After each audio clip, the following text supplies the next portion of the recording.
All right. All right, ladies and gentlemen, this is slightly different than normal process because we actually have to start with the Newport Beach Public Facilities Corporation annual meeting.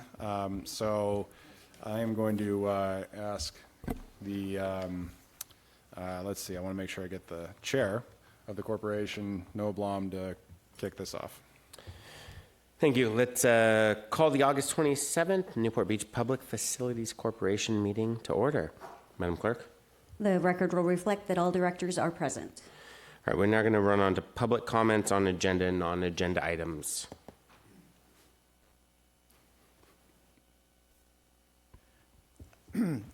Outgoing Chair Blom and directors, my name is Jim Mosier. I just wanted to thank you all for your hard work in this past year on the corporation.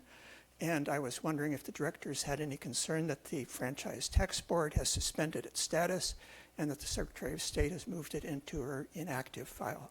Thank you. Thank you, Mr. Mosier. Grace, will you just mention something? Because Jim is very much correct on that, and I think it deserves at least a comment back to him. So. Yeah, absolutely. Thank you. We are in an inactive status at the moment, but it was due to some missed filings otherwise, but we have rectified and submitted all the documents. But the Franchise Tax Board is telling us they have about a 6-month backlog in terms of getting everything updated status-wise into the system. But otherwise, we've been assured that we're in good standing, and we've also checked with our financial advisor, who also. Thank you very much. Sacramento said they're moving very quickly right now, so that's great. All right, wonderful. Now let's move into time for the election of officers. Oh, please, come on up. Richard Moriarty, 2128 Mesa Drive, Newport Beach. I have a comment about the proposed Santa Ana New Delhi Channel improvements that apparently you approved this last June, and I am the adjacent landowner. I was never notified of this. Just real quickly, this is the Public Facilities Corporation, so it's not time for public comment on items of that nature. I thought it was off agenda items. No, so this is speaking about things within the scope of the Public Facilities Corporation. Oh. So even though it is about non-agenda items, it's only things within the scope of the Public Facilities Corporation. It can't just be anything. Okay, so if I want to bring this to discussion, So it'd be just a few minutes and you'll have an opportunity. Okay, thank you. So, Richard, I'll tell you what, I'll move public comments on the study session up a bit so that you don't have to stay through the whole study session, but it'll come back soon. Seeing nothing else on this piece, we're going to go to the election of officers. Madam Clerk will now be presiding over this election.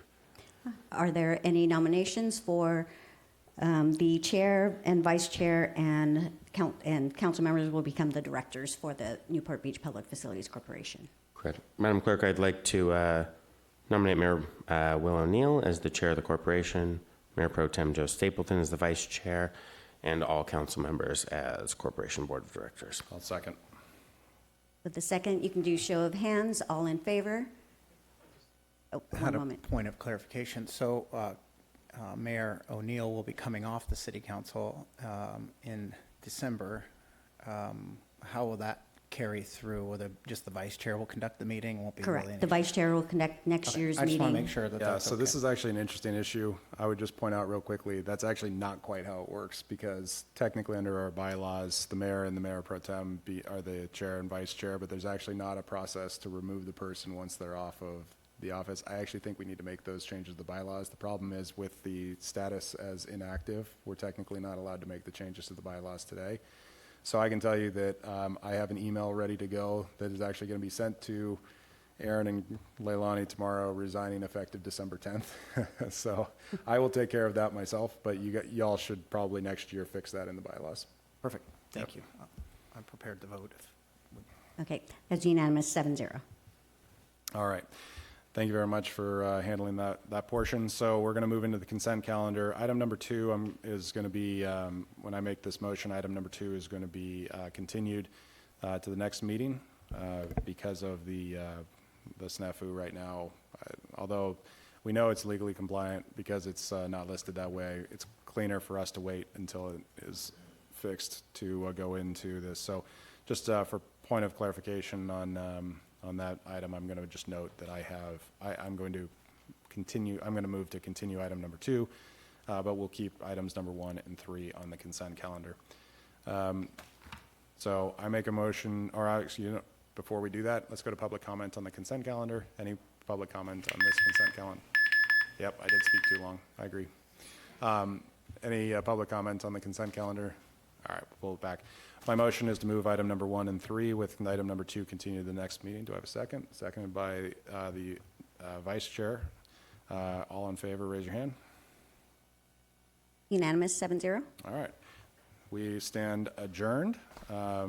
Enjoy the next meeting, folks. All right, so we'll stand adjourned for that, and then we'll roll forward. So let me know when we're ready to do that. Okay. All right, give me just a moment. Okay, we're going to move into the August 27th, 2024 City Council meeting. Madam Clerk, roll call, please. The record will reflect that all council members are present. Great, thank you very much. First item is a clarification of items on the consent calendar. Councilmember Kleiman, I have none. Councilmember Blum, I have none.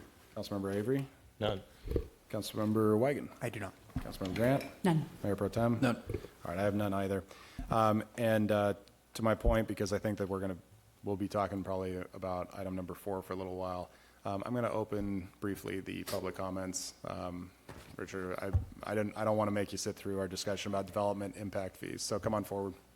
Apparently, I missed the June 23rd, or June 13th meeting that you approved the Santa Ana and Delhi Channel improvements, which is in effect a $30 million project by the Orange County Parks to create a habitat restoration, which is in fact a mosquito 10-acre swamp that they're trying to build next to my residential property and obviously in the middle of a lot of other residential properties. I am a licensed pesticide applicator, have been for 50 years, and I also am a member of the United States Mosquito Control Association. And I've been trying to deal with the county for the past year about their efforts to control the mosquitoes in their proposed 5-acre freshwater marsh they're building adjacent to my property. And for the past year, nobody has yet responded to me. So I'm going to be challenging the environmental impact report, which was written in 1991, which does not address the Aedes mosquitoes, the day biters that we have been encountering since that EIR has been written. My property is infested with mosquitoes from the Delhi Channel right now, coming down from 7,000 acres of South Santa Ana that it drains. And there's no way that I've found from the Mosquito Control Association or my experience to control the mosquitoes on this.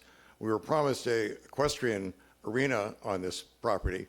It's abutting the 1,000-acre ecological reserve. I think the equestrians right now, having been thrown out of the fairgrounds, are using the arena a lot more right now, and there's a big demand for that, especially within the equestrian community, the Back Bay Riding Association, et cetera. The public use of that arena is a better use in creating a swamp that, based on our new weather patterns, you cannot control the 100-year flood pattern that's been designed for. So the Army Corps of Engineers flood control pattern and your vector control are all in remiss for this project, and I think you should reconsider your approval and perhaps look at the alternative, which was we were promised at one time a horse arena there. So this is my public comment. Thank you very much. Since I did it for him, if there's anyone else who wasn't planning on sticking around and would like to do public comment now, otherwise I will reopen public comment at the end of study session. All right, awesome. Thank you. All right, so we'll move back into regular order. Study session item number 2, presentation of check from the Friends of the Newport Beach Library, one of my favorites. Come on forward.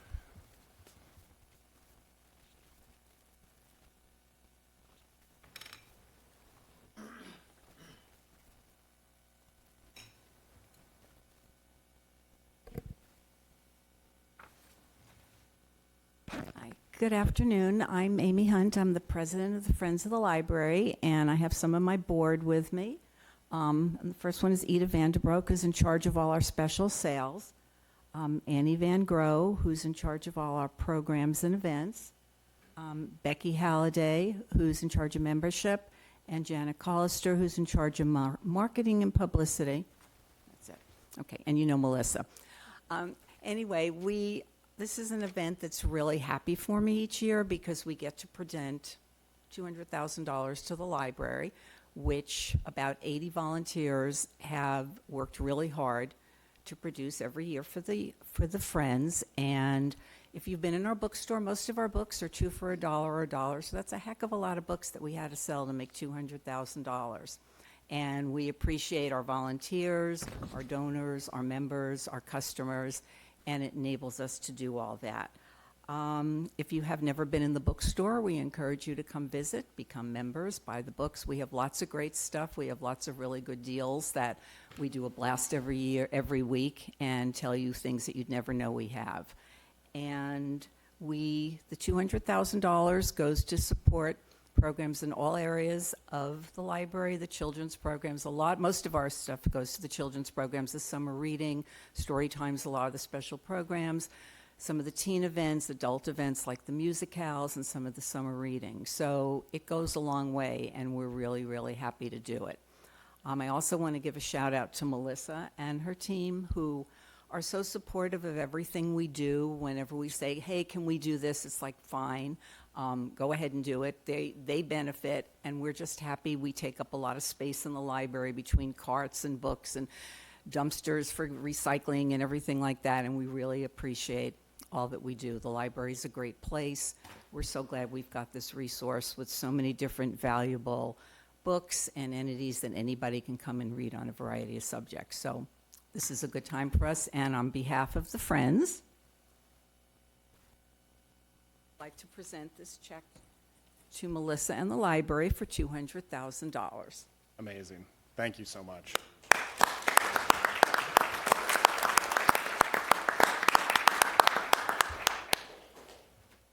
Yeah, I can tell you, I'd love to take a picture with you. Just give me just a moment, because I want to tell you, my kids and I actually are part of that $200,000. We always come to the giant sale and fill up as many bags as we can, and I really appreciate everything that you've done to help inspire my kids reading. So thank you very much. And then Councilmember Grant. Just real quickly, I also want to say what a really huge achievement it is every year for the Friends to present this check.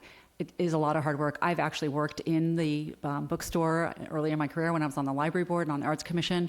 I was working with you in the bookstore. It was a very memorable experience. It's very enjoyable, even if you're selling books for 50 cents. Just interacting with the community and how much appreciation the community has for that resource. It's probably the most significant hidden gem in our community is the bookstore that you guys operate. And I am very appreciative. I also spent many hours in the bookstore with my daughter as she was growing up, and I know many in our community feel the same way. So thank you so much. Thank you for your kind words. We wish it wasn't so hidden. We get people coming in knowing that they've lived here forever and they never knew it existed. And we're trying our best to get the word out. So thank you. You're doing a good job. So we'll all come down for a picture real quick. You get downhill.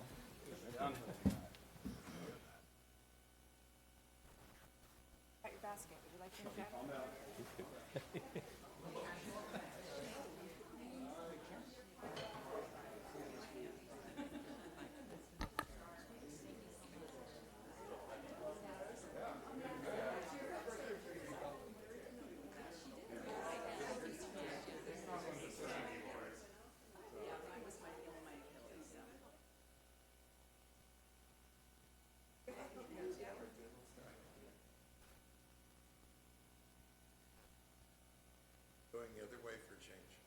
2, 3. 1, 2.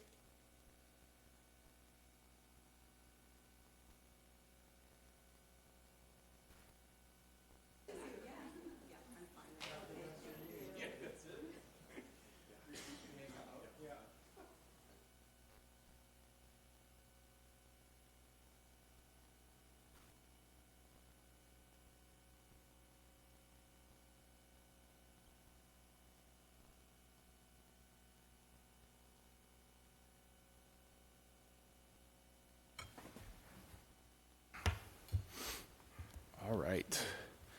Our next one up actually is a continuation of this same concept. Study session item number 3, International Literacy Day, where I get to present a proclamation. But before I do so, would love to introduce and have you speak on what International Literacy Day is.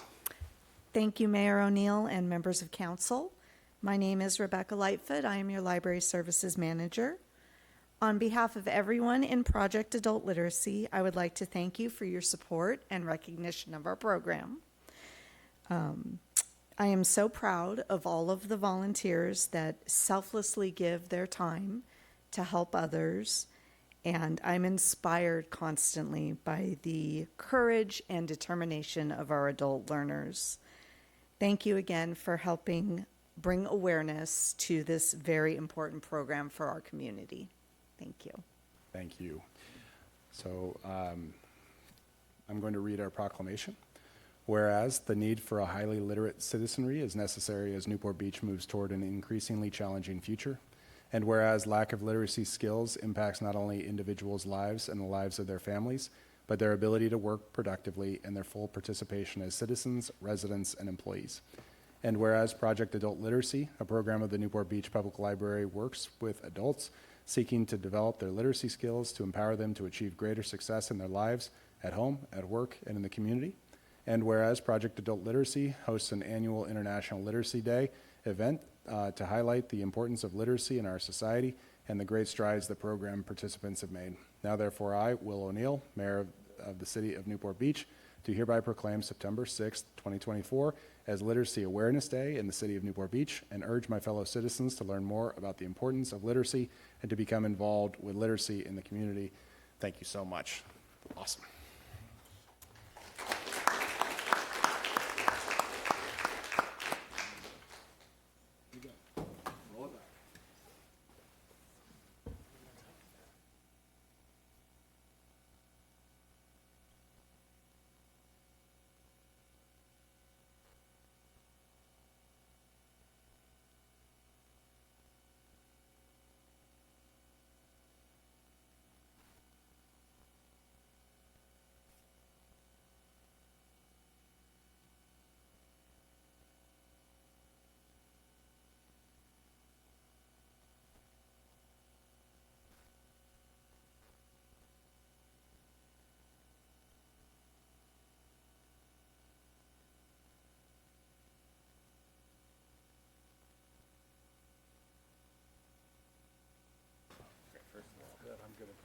Do you know why?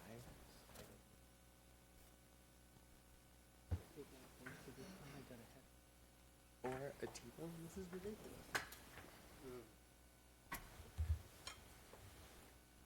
All right.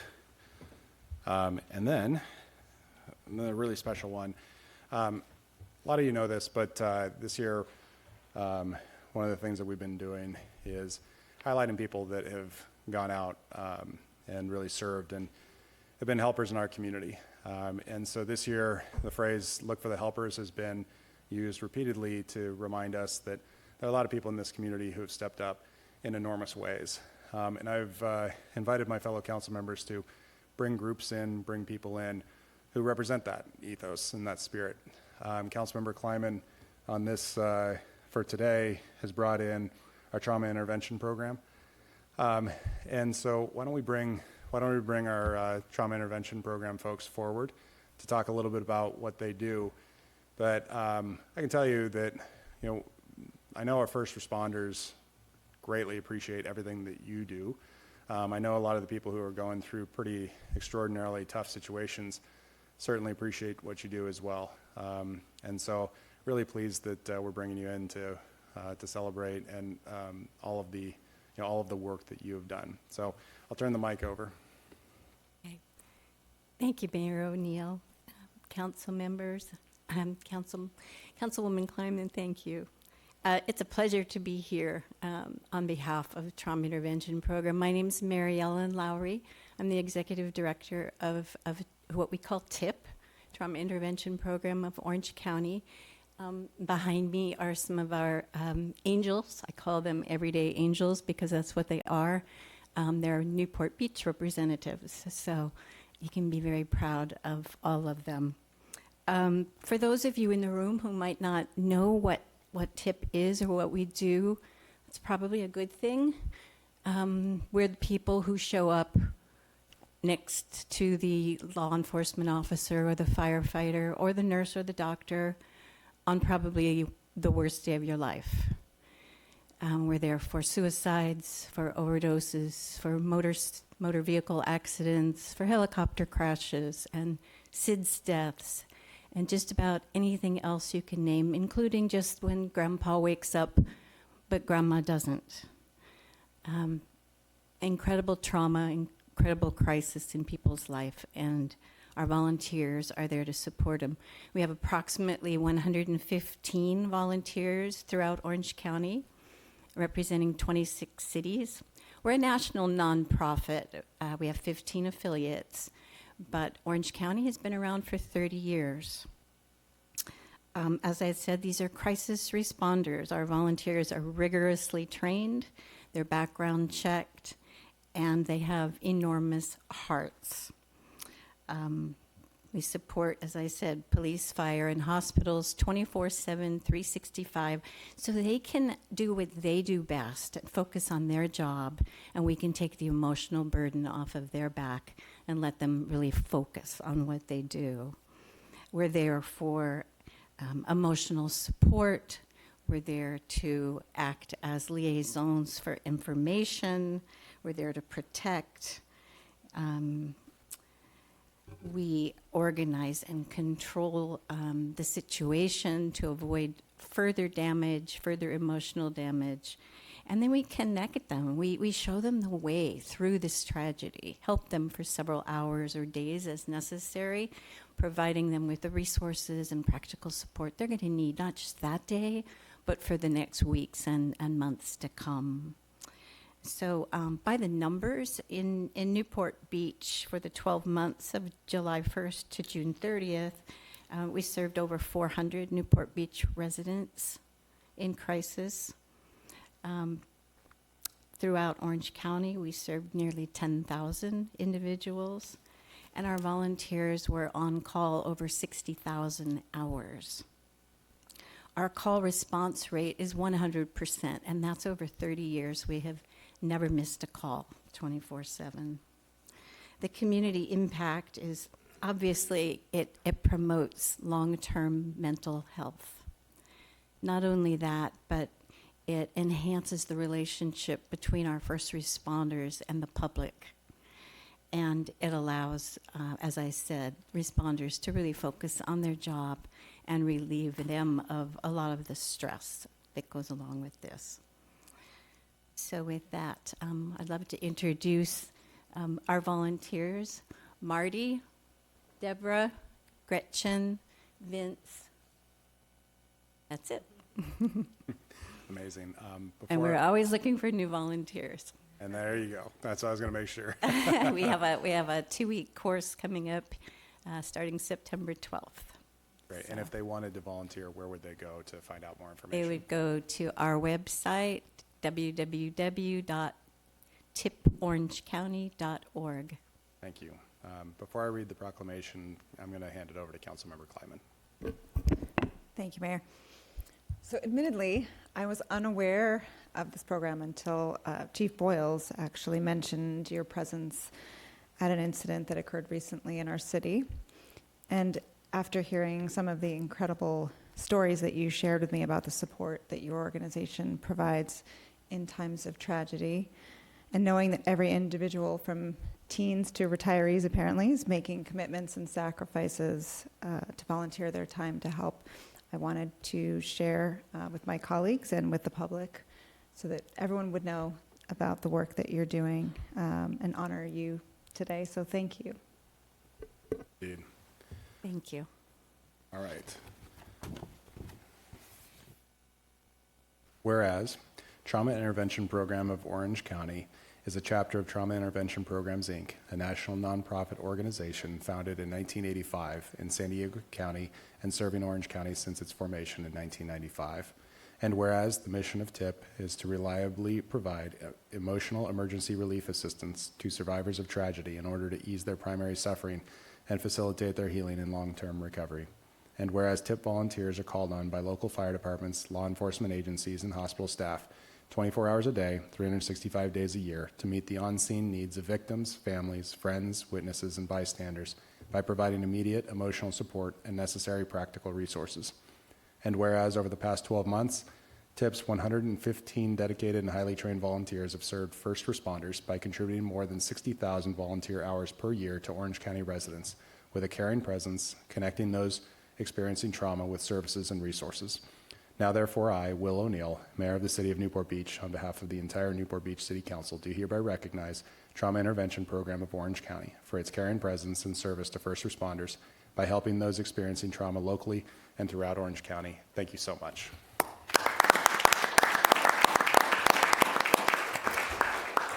All right, so we're going to take a picture right over there.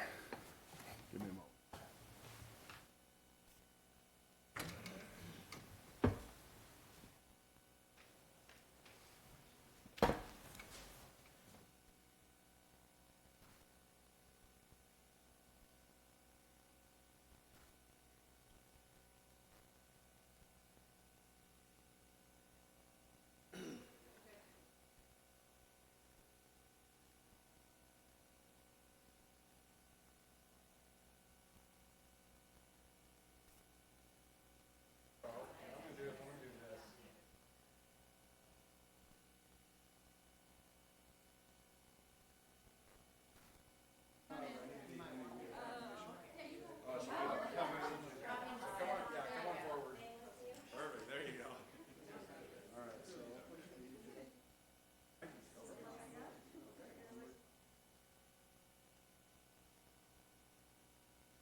I'll come right back.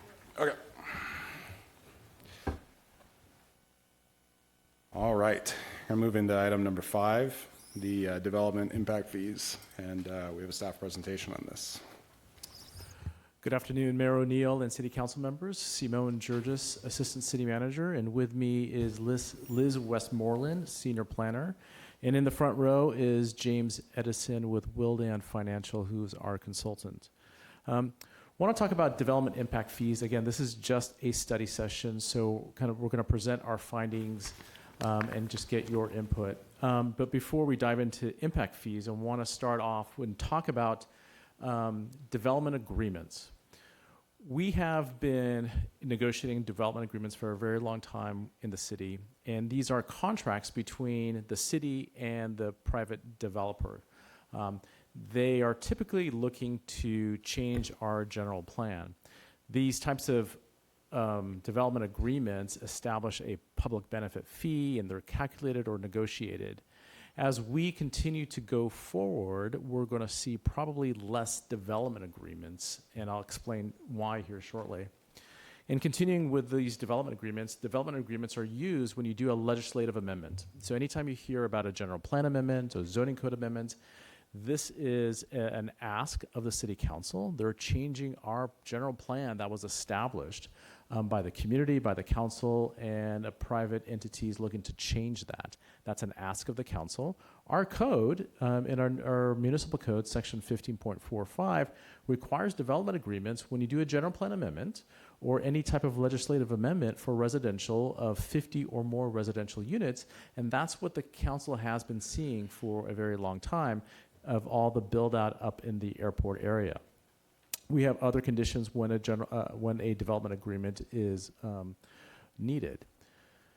So what's happened lately? Well, because of the state mandates, because of all these RENA units, the city, all of us, due to the state, have amended our general plan and have developed an overlay of residential housing units. And so we know about the RENA units that the state has mandated.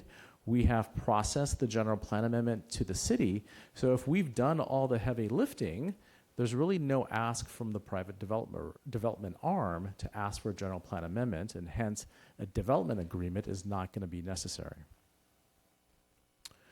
So with the fact that we've actually amended our land use element, we're working on the overlay, and we're going to come back here at the end of September for city council review of the overlay. There is going to be less legislative amendments as we go forward to satisfy the state with those RENA units. Hence, that equates to less development agreements. And if there's less development agreements, there's less opportunity to negotiate any type of public benefit fee for the city. So we need a new tool as we go forward. And so that tool is what we're going to look at today, is the development impact fees. And development impact fees are allowed under the Mitigation Fee Act, and it's in the government code. And these fees are studied. They're not negotiated, they're studied. And that's what we've hired the consultants to do. They look at what our costs are going forward and what's that population as we go forward in time. And we can charge fees that will help support enhancing or building new facilities, not existing facilities. So again, we're transitioning away from development agreements. We need some type of revenue stream that's going to help support the city as we go forward. And these are studied fees. It's not to say that no one's going to ask for a development agreement. Development agreements are not going away, but there's less of a need to do that. A developer most likely is going to ask for a development agreement if they want to vest the units for longer than 2 years. Our code naturally gives them 2 years with the entitlement. If they want 10 years, they're going to ask for a development agreement, and that's something that the council can negotiate. But there's less of a need to do that as we go forward in time. So that is the backstory of development agreements. Now we're transitioning to looking at impact fees. We've done the study. Liz is going to go ahead and present, and then I'll close it out for everybody. Good evening, Mayor, City Council members. In order to adopt development impact fees, we first have to adopt a nexus study, which provides a nexus between the fee that we'd be charging and the impact from the proposed development. We've prepared a nexus study with the support of Wildan Financial Consulting, as Simone mentioned, and this determines the maximum fee that we can legally charge. So the city can then choose to select a fee that is equal to or less than that fee that we've identified. A few of the key considerations of the nexus study include the need. New development will require a need for new facilities. Benefit, that the new development will benefit from the use of the revenue. And then rough proportionality, that the fee amount is roughly proportionate to the development's share of facility costs. I'd like to walk through the basic methodology of the Nexus study. However, I won't get into too many of the details. They are provided within the attachment to the staff report. So our first step is to estimate existing development and project future growth. As Simone mentioned, with the additional housing units, we will have additional growth within the city, and those are the numbers that we've used for that projection. Then we need to determine the facility needs and costs. What facilities do we need to serve new development, and how much are they going to cost? Next, we have to allocate a fair share to accommodate growth. Then we need to identify alternative funding needs. For 2 of the impact fees, you'll see shortly that they do not cover the full cost of the planned facilities. And then lastly, calculate the fee by allocating costs per square foot of new development. As I mentioned, we're using the RENA allocation, or the RENA units identified in the housing element. So this is our total development potential, excluding pipeline projects, since those are already spoken for the most part. They have development agreements, or they're protected by state law. So we've used the number of 8,741 dwelling units and then extrapolated from there what the population would be based on those dwelling units. We also have a number here projecting employment, as that will inform some of the fees as well. We're looking at adding about 1,500 workers to the city. We studied various fee categories. First, we studied recreation, and this is not facilities that are typical to parks, so these are not bathrooms, benches, things of that nature. These are our larger facilities and some of our harbor facilities as well. Think Oasis, Marina Park, offices, things of that nature. Police, fairly straightforward, fire, and then water and sewer. And then what you don't see is maybe library or unhoused shelter beds. the challenge that we face, and it has to deal with case law and the recent Supreme Court ruling, is that you can't charge for stuff you've already funded. You can't look at the library lecture hall and say, we need it. Somebody needs to share that cost. We funded it. It can't be on the list. We can't look at that. The homeless shelter, those are outside the city, much, much, much more difficult to come up with a rationale for that. And so these were the kind of, not to say the low-hanging fruit, but these were the concrete items that we can study. Everything else was much more challenging and difficult. And again, we have to be able to support it through case law and under the Supreme Court ruling too. And we feel these are the kind of our strongest ones that we were able to support. So now we present to you the maximum justified fee for residential. So this is for residential only, and this is a fee that's based per square foot. Because of recent laws that have changed, we need to analyze these fees based on a square foot basis so that they're relatively equitable. We're not charging the same fee for a large single-family home that we would be charging a studio apartment. And so when we consider the future facility costs and then we allocate those based on the projected growth, we're looking at the fees that you see here. So first we have recreation, which is the highest fee. And that's based on the fact that we have a very robust list of facilities for recreation, as well as a robust list of planned facilities. So that's the highest fee at $4.70. Police coming out at about $1, fire $1.50, water would be about $1 per square foot, and sewer would be about 50 cents, for a total of $8.86 per square foot. This is the maximum justified fee schedule for non-residential, which is divided between commercial, office, and industrial land uses. So you'll see for recreation, we don't have a fee because workers generally do not create a demand for recreational facilities, but they do create a demand for water, sewer, police, and fire services. So those fees are shown here. For commercial, the total would be about $4. For office, it would be about $5 a square foot, and then $2.50 roughly for industrial projects. Now I'd like to walk through the use of that revenue that we would be taking from the development impact fee, so what that revenue would be used on, how much revenue we're generating for each of these fee categories, and then that non-fee funding that we would need to come up with to fully fund our planned facilities. So in this case, we have a list of planned facilities for recreation, and you'll note that there are some harbor items on there as well. For this particular fee category, we can actually fully fund our planned facilities through the development impact fee revenue.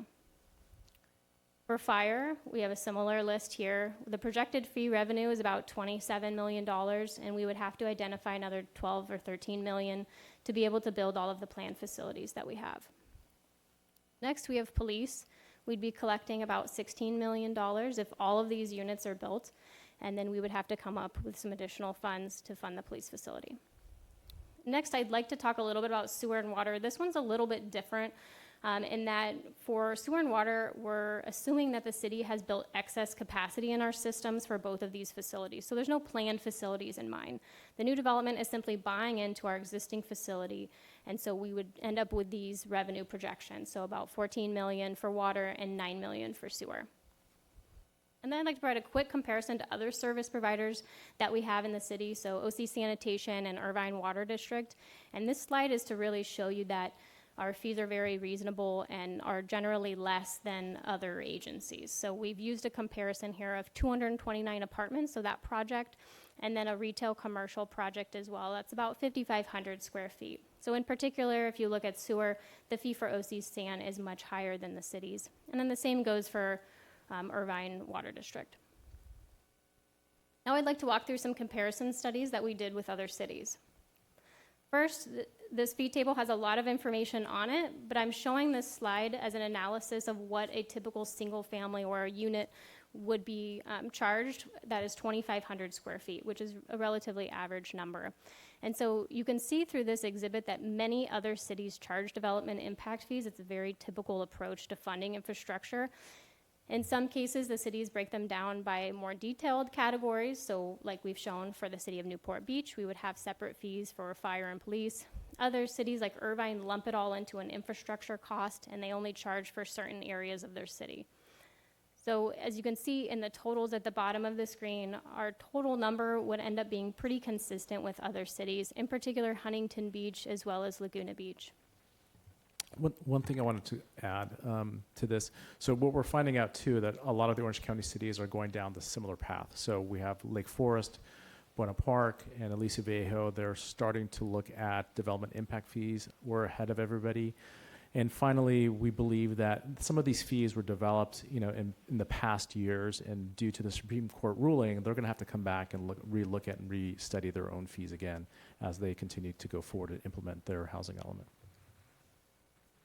I'd like to walk through a few different prototypes. So in this case, we've used a few developments as examples because you can't really compare other cities apples to apples as they use many different metrics and units. For example, in the past, we were always using a per unit cost, and now we need to use a per square foot cost. So that's why we've included these example projects to show the amounts. So in this instance, a 229 apartment project, which is something that we've seen before, it would result in a total fee of about 1.7 million. As you can see here, the totals, that's a relatively typical number compared to these other cities.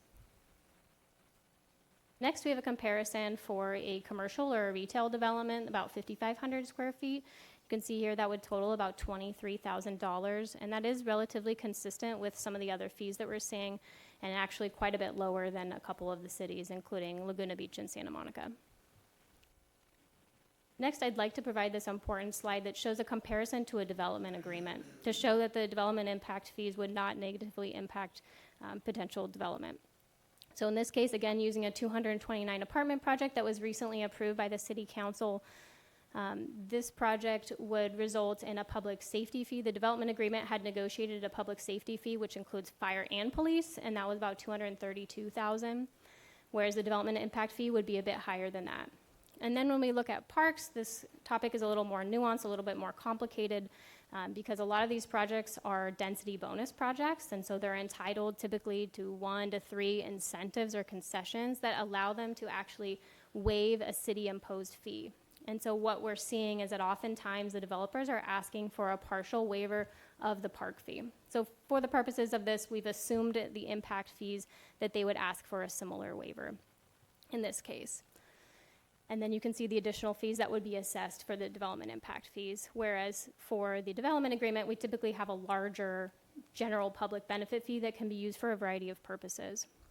Results in a total fee for the DA was about $3.7 million, whereas the development impact fees would only be $2.3 million.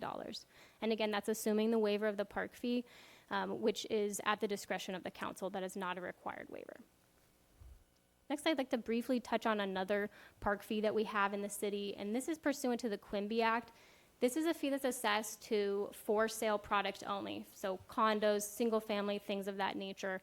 In 2007, our fee was about $26,000, and then our current fee, which was established in 2020, was about $38,000 per unit. We recently did an updated appraisal to update this fee, and we'll return to City Council with that information. But what that's telling us is that the new fee would be roughly $60,000. And this is primarily based on the value of land increasing substantially between 2020 and now. And also just mentioning that that is not part of our development impact fee study. It's just included for reference. So I'm going to close it out here. So how do we apply these fees as we go forward? And so these are our thoughts, and we'd love to get your input on this. So our vision was to impose these fees on those overlay units, those state-mandated RENA units, in addition to any legislative amendments where somebody wants to do another general plan amendment and capture 100 units. We weren't looking to apply these units to the regular daily transactions that we see in the city where they tear down a single family and rebuild a single family. We're not looking to apply these to ADUs. We're not looking to add to charge fees for room additions. And we're not looking to charge these fees for affordable housing units. Additionally, we have a lot of DAs that are already negotiated, most signed. Those are already established. We couldn't charge or couldn't go back and revisit those. And so we really want to be hyper-focused on the residential side, and our staff's thoughts are to really focus on the RENA units or those legislative amendments, not the standard development that we see with single-family and duplex. On the non-residential side, you'd like to get your feedback because we did study a blanket term of commercial. And commercial, we understand could mean food and beverage, retail, hotel, or personal service. A lot of those, many of those, actually charge some type of either a sales tax, a TOT. So we do collect some form of tax on most of those commercial businesses. But wanted to get your input on that portion of just commercial. And then we still have the category of office and medical office and industrial. And we're not looking for tenant improvement type projects. This is just ground up construction. Probably not going to see a general office building being built, but we do see medical office. We have Hoag here. We have a lot of supportive services, so we do see that area. So would love to get your feedback on just the non-residential side. And then Liz, if you want to go ahead and talk about just next steps so we can close it. Briefly, I'll walk through the next steps. So today we're really looking to receive direction from council as to how to proceed. And if the council directs us to move forward with the development impact fees, we would draft an ordinance to establish those fees, draft a resolution to provide the fee amounts, and then 30 days before a public hearing to adopt the fees, we would need to provide public notice. And during that time, we would solicit feedback from the community and get their input. And then the fees would be able to be effective 60 days after adoption. That concludes our presentation. Thank you. We got a quick question. So on the, when we're looking at this on the non-residential side, wouldn't the analysis just be different anyway? And I'm not sure how to get there, but when we're talking about new residential units, the the purpose of a lot of the fees that we were looking at, if you could go back a couple slides to the comparisons between our city and the other cities. That actually worked. That's fine. We'll go there. So, like recreation, for example, adding an office building does not add a need for more recreation, but it does add the need for more water, sewer, potentially police and fire, especially if it's a larger than a 3-story building. That increases challenges for our fire department to be able to respond. So I'm trying to kind of figure out what we're looking at in terms of the fees that we would be looking at if we wanted to increase them, if we wanted to apply them to non-commercial. So given kind of this overlay, let's go back to that residential versus non-residential.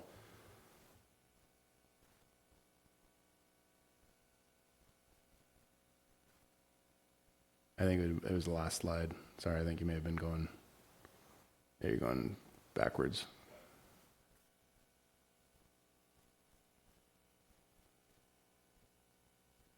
Yeah, that one. So that's what I'm trying to kind of work through. Like adding a medical office, not going to add to recreation, stuff like that. So what are your thoughts in terms of how to apply diffs to a commercial? So I think you're right. You're not going to need recreational, and we didn't study recreation specifically for commercial. I think we have question marks with a brand new retail building that is generating a sales tax, but there's still a need for police and fire. Same thing with a hotel, a brand new hotel that generates a TOT and probably has a step up in basis on the property tax.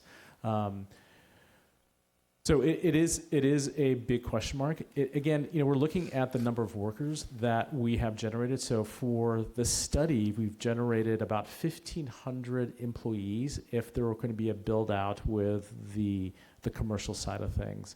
I don't think it's completely unreasonable to establish certain fees for the commercial side, especially for police and fire. Yeah, and maybe let me ask this also. So when I'm looking at this, when it says new additions, intensification, so just to be clear, so let's say we've got a 5-story office building, however many square feet what we're looking at. Let's say I'm just going to do round numbers, 5,000 square feet, 5-story office building. I know it'd be more, but I'm just going to use round numbers. And someone comes in and says, hey, I'm tearing it down, doing a totally different thing, it's still going to be commercial, but it's still going to be 5,000 square feet. They're not getting hit with a diff at that point. Ideally, If they're intensifying it in some way, so if say they were going from an office or a medical office to something more intense like commercial, then they would be assessed a fee for that net increase. And then if they were doing an addition, so say they demolish the entire building and rebuild a larger building, they would be assessed for that difference. I see. Okay. All right. Councilman Avery. So we've got a number of projects going on in the airport area with low to moderate income units. Would the developer be paying fees on those units? They currently pay fees on those units through the development agreements, but staff is of the opinion that they should not have to pay development impact fees on just the affordable units. So they would pay for the market rate units. Great, thank you. Councilmember Blom. I want to thank community development. This was a giant lift to actually get this done. And for someone that's worked with the development agreements for a long time, we understand kind of moving to something that has a little bit more transparency so that people know what they're getting into. I love the idea for the residential side. I think we're spot on. I think we're moving in the exact right direction there. You know, we're going to have to keep building infrastructure. I think, you know, as a city and most of this body up here, we look at that consistently.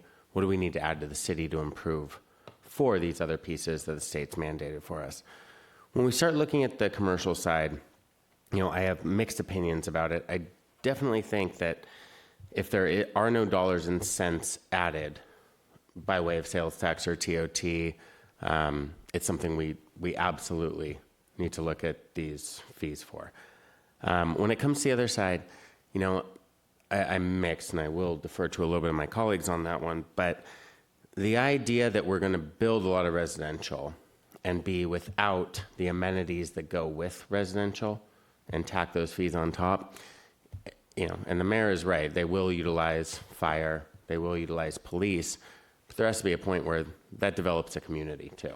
You know, we need those visitor serving pieces. And so if a building gets ripped down, we build a grocery store in its place, we need that grocery store. Plus, that generation of sales tax will benefit the city. It adds to community. And so I think that's the only place where I'm a little bit tepid on moving forward on that side. I fully agree on the others, but once we start getting into these visitor serving or residential serving uses, it seems like that's what builds community, and I don't necessarily know that that is something we want to look at and say, okay, yeah, you know, how many trips are you adding for this grocery store? Well, you know, we would prefer that people would be shopping in Newport Beach rather than going across our border to Irvine to their grocery store. So, you know, I think that's the only place. As we start developing these residential units, absolutely, we need to be there. But it's almost like we need incentive to make them community-driven, walkable and enjoyable for those reasons, and that almost adds to the idea of why we would build residential in an area, because no one wants back-to-back residential, you know, abutted by medical buildings and commercials. So if, you know, and this is just my opinion, but I feel like there might be a benefit for the city itself to start looking at how we develop these new villages and trying to make those happen. So just my thoughts on that. But thank you guys so much for this work. This is actually giant, huge. And I think from the development side, it makes it a lot easier to start planning on what the builds look like and the costs associated. And there's value here. I mean, something that hasn't been before. So thank you. Yeah, I'm struggling with the same thing, and that's why I'm kind of coming around on the discussion about the commercial, because, you know, it is this one. I mean, the real reason we're doing this is, you know, in particular, taking a really hard look at this is because of RENA, and so certainly we expect the intensification of residential. I just don't expect the intensification of commercial the same way, and you know, because a lot of these areas have already been. We're not changing the commercial side really that much on the in general plan updates. So if we were going to see the intensification, we would have already seen it. And so instead, I think to Councilmember Blom's point, you know, we haven't seen a lot of DAs. I guess actually now I'm trying to think this through. So the last time I saw a true commercial DA come through was probably Hoag's large building. I know we've done a lot of residential DAs, but So you did see Mr. O'Hill's with, he had a hotel and 5 residential units in the clubhouse. yeah, we saw that one. And then, let's talk about projects that'll actually happen. yeah, and then I think it's 20 Corporate Plaza, which was conversion from a office to medical, and I think it was a small addition, about 2,500 square feet at $14 a foot. Yeah. So those are only our data points. Mariners Mile, we haven't seen on the commercial side as much. Yeah, more we on the haven't residential. received we haven't gotten anywhere near And then the I'm DA just going side. to go back just a little bit, just to everybody, so we could all look at the same fee. So we're just all everybody on the same page on the non-residential. So that's the fees when we're talking about non-residential. So we don't charge recreation, but we did study police, fire, water, and sewer, and the council doesn't have to adopt these at all. We study them. We're struggling ourselves from a staff standpoint, and that's why we kind of asking the council, what's your thought? I'm sort of inclined to think that if maybe there's a minimum square foot when we're talking about a commercial. I mean, if we're looking at something, so to Councilmember Grant's point, when you're looking at something that's potentially enormous, and a fairly large change to the environment around it, perhaps that's the right approach. I don't know what that number would be, but maybe that's the question mark is, at what point would we expect kind of an intensification to really take over, really have an impact that would suffice for us to really want to take a look at this? Because one of the things I think we're going to also see is, assuming that everything kind of moves forward, you probably see up in airport area a lot of mixed use. You probably take some of the bottom. You probably take something that's a 1-story, maybe 2-story commercial right now, add some floors of residential above it. You're not changing the character of the bottom, but you're going to be changing the character of the top, at which point the residential makes sense. And even if you added an extra story of commercial somehow, it's really not changing that much of it. The real change is going to be to the residential. And previously actually, I guess currently, you could add take the 7-Eleven over across from the Pacific Club. If you added an extra story there, you're not changing the general plan. You're not coming in for a general plan amendment. You can do that, and we wouldn't be charging you under a development agreement. But if you did that plus the residential, which is what we're really talking about here, then you have impact. Then we should probably be looking at this. So. And I do, just to comment on that, Mayor, I do think that the change that we're going to see going forward is the residential. That's the primary change. We're going to get a sprinkling of the retail because we need to capture those sales tax dollars within the city and not have them spill out to adjacent cities. Yeah. Councilmember Avery and then Wygan. Yeah, I think Mr. Blum was right on with his comments. Since this first started happening a few years ago, when we saw this wave that's going to happen up in that area, it just you can't force people to, it's their private property. We're almost acting in a reactive mode when we see a deal coming along and there's a transaction and somebody's got new dirt to do something with.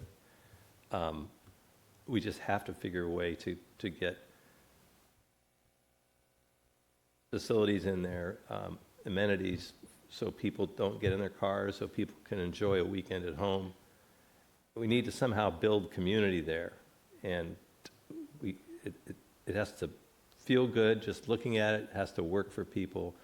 There have to be sidewalks, small parks, and we've discussed this before, but I just wanted to reiterate it.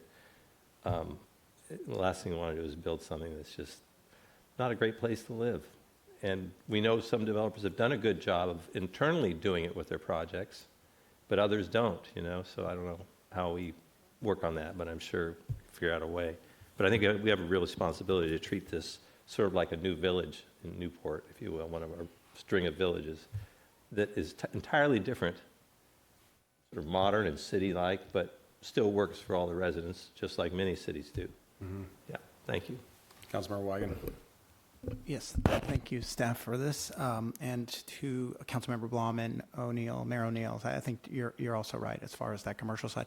I guess the only part is maybe the water and a little less to the sewer, but if there's like a large impact, to the project size, how much water demand is being used, how much do we have to pay to hook them up, how much, just so that coordinates, I think, with our utilities, because we're always, trying to find that right balance. Do we increase water rates, sewage rates? What do we have as far as capacity? So I think just monitoring that, but as far as what they were saying on police, fire, recreation, I don't really think that truly is necessary. But as far as certain impacts to certain type projects that come along, water will be something. So we'll need to kind of address that, I think, moving forward, especially the way the state has specific demands when it comes to water usage and how that all works and intertwines. So, and then on the next page, going towards the end, I think it would be, or next couple pages, keep going. Actually, a lot of, was it? It was the one that said things, probably you are probably right, Robin. There it is. Applied to new units, RENA does not apply to affordable units. Obviously, RENA has a significant component of affordability. So will that affect just those numbers within that project, or does the whole entire project, how does that No, play we'll have into to split up between the market rate units and those affordable units. And so only charge those market rate units. Got it. And not charge those affordable units that they're building. And that is legitimate to do, Correct. We're good with that. Okay, Yes. perfect. Yeah, that's a good idea. General consensus sounds like we tend to agree that we should bring back certainly the residential side. I think the numbers on the commercial side look right. I'm just trying to figure out what the right, how to apply it so that we're not disincentivizing that village approach. Sure. Because we're referencing the airport area, but again, like that, some of these changes are going to affect West Side, and it's also going to affect Newport Center. So, we want to make sure that we're continuing to have that, walkable neighborhood approach to this. So, I'm not sure that we're going to give you perfect advice on how to kind of move forward on the commercial. It's probably something we need to think about a little bit more. But the residential looks like we're in pretty good shape to start moving forward with that. Unless I hear dissent, I think that's kind of about right. Yeah, so let's go ahead and start moving forward with the residential side. The commercial side, maybe we just need to think a little bit more about what kind of commercial we want to apply it to, and whether there's a minimum. So when we bring this back on the residential side, why don't we bring back the commercial side as well and see if you can incorporate some of the thoughts here. Makes sense. Okay. We'll do that. Thank you. All right. Before we close this out, let's go ahead and have public comments on this item.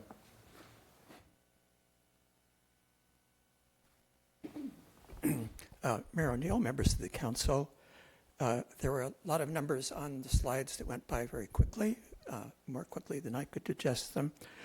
One number I noticed that I had trouble, even myself, keeping track of in my written comments was our RENA commitment or promise that we've made to HCD. I had thought in the housing element, the number that had been approved and the one that the council is going to be seeing in September is 8,174 new units. And yet the consultant is basing the calculations on 8,714. I'm still wondering, is that inadvertently transposed, or is there some reason to use 8,700 instead of 8,100?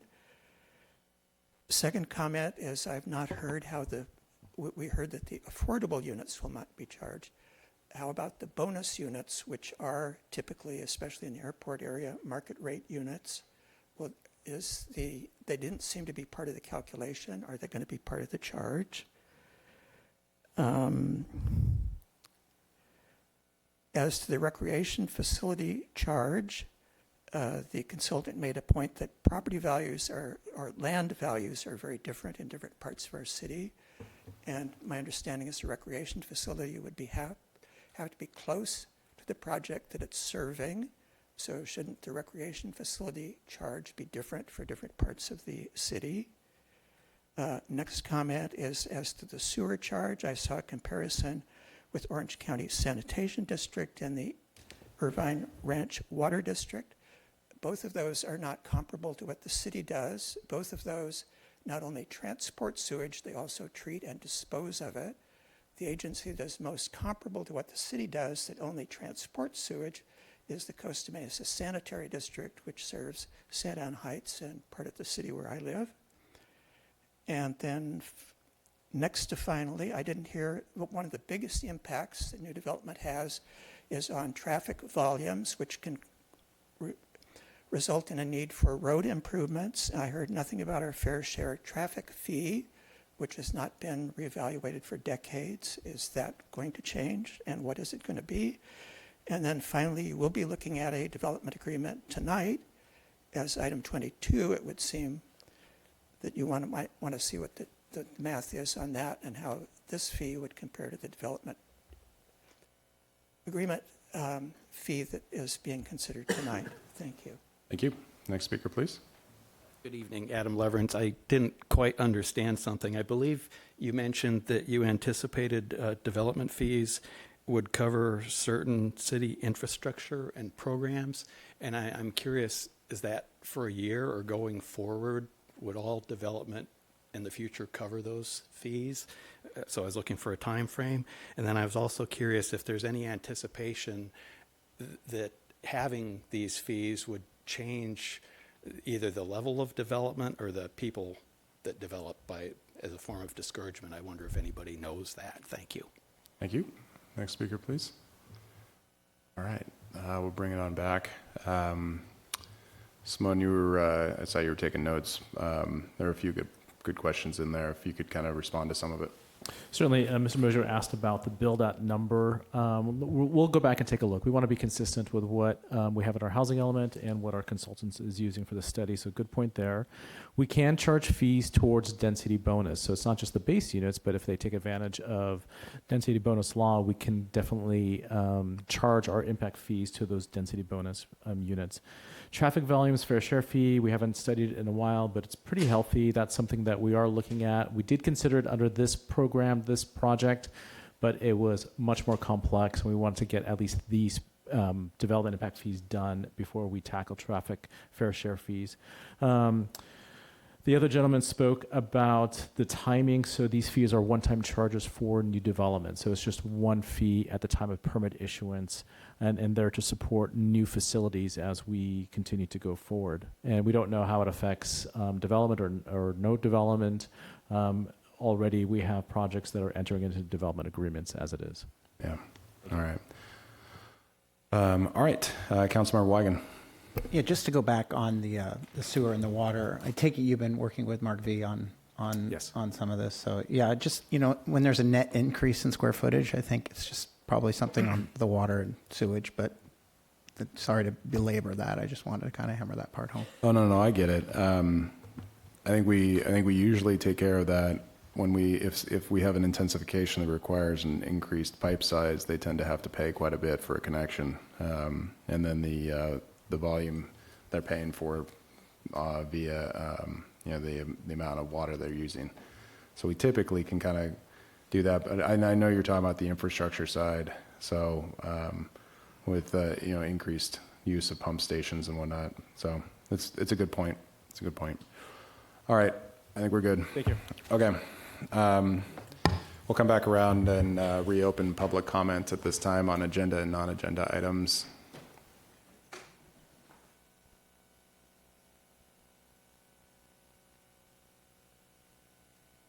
Mayor O'Neill, members of the council, my name again is Jim Mosier.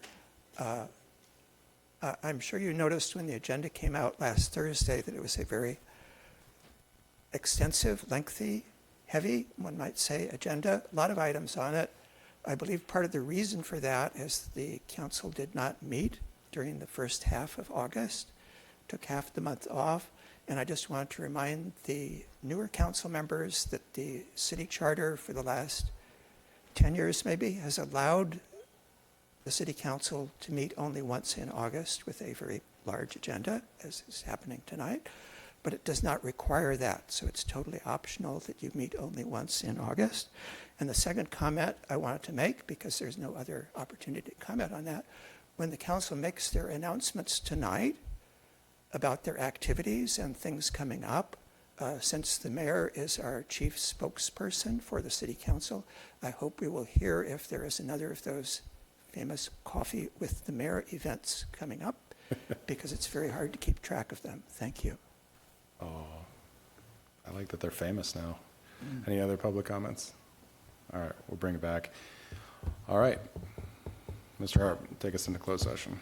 Thank you, Mayor O'Neill. The City Council will adjourn to closed session to meet with the city's real property negotiator regarding negotiations with Seymour Beek that's related to the property at 406 and 408 and 410 South Bayfront, and to meet with the city's labor negotiators regarding negotiations with the Professional and Technical Employee Association, City Employee Association, Employee League, and the Association of Newport Beach Ocean Lifeguards, and that's all on the agenda under item number 4A and B. Thank you.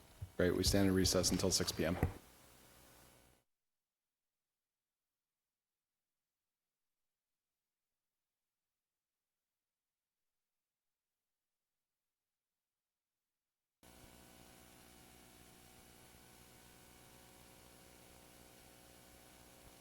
Welcome back to the August 27th, 2024 council meeting. We're reconvening for the regular meeting. Madam Clerk, roll call, please. The record will reflect that all council members are present. Mr. Harp, is there a closed session report?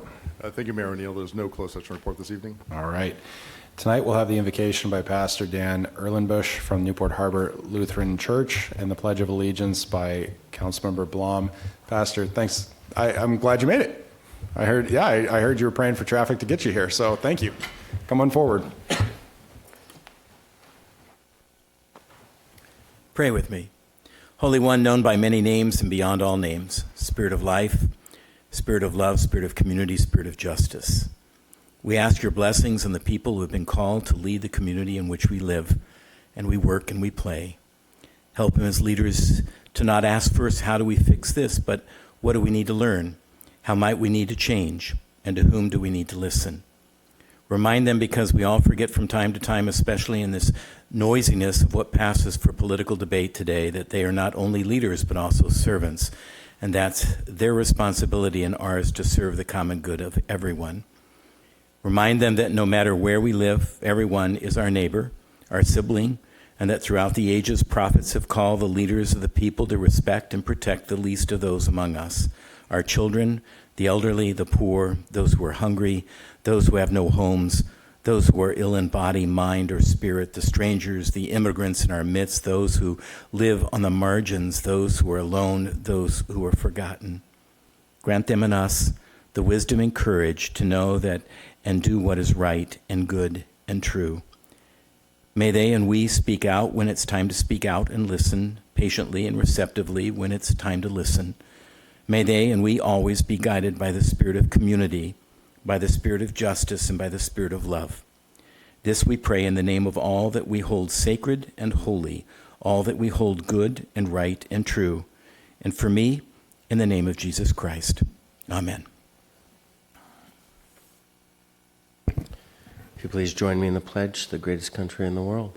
I pledge allegiance To the flag of the United States of America and to the republic for which it stands, one nation, under God, indivisible, with liberty and justice for all.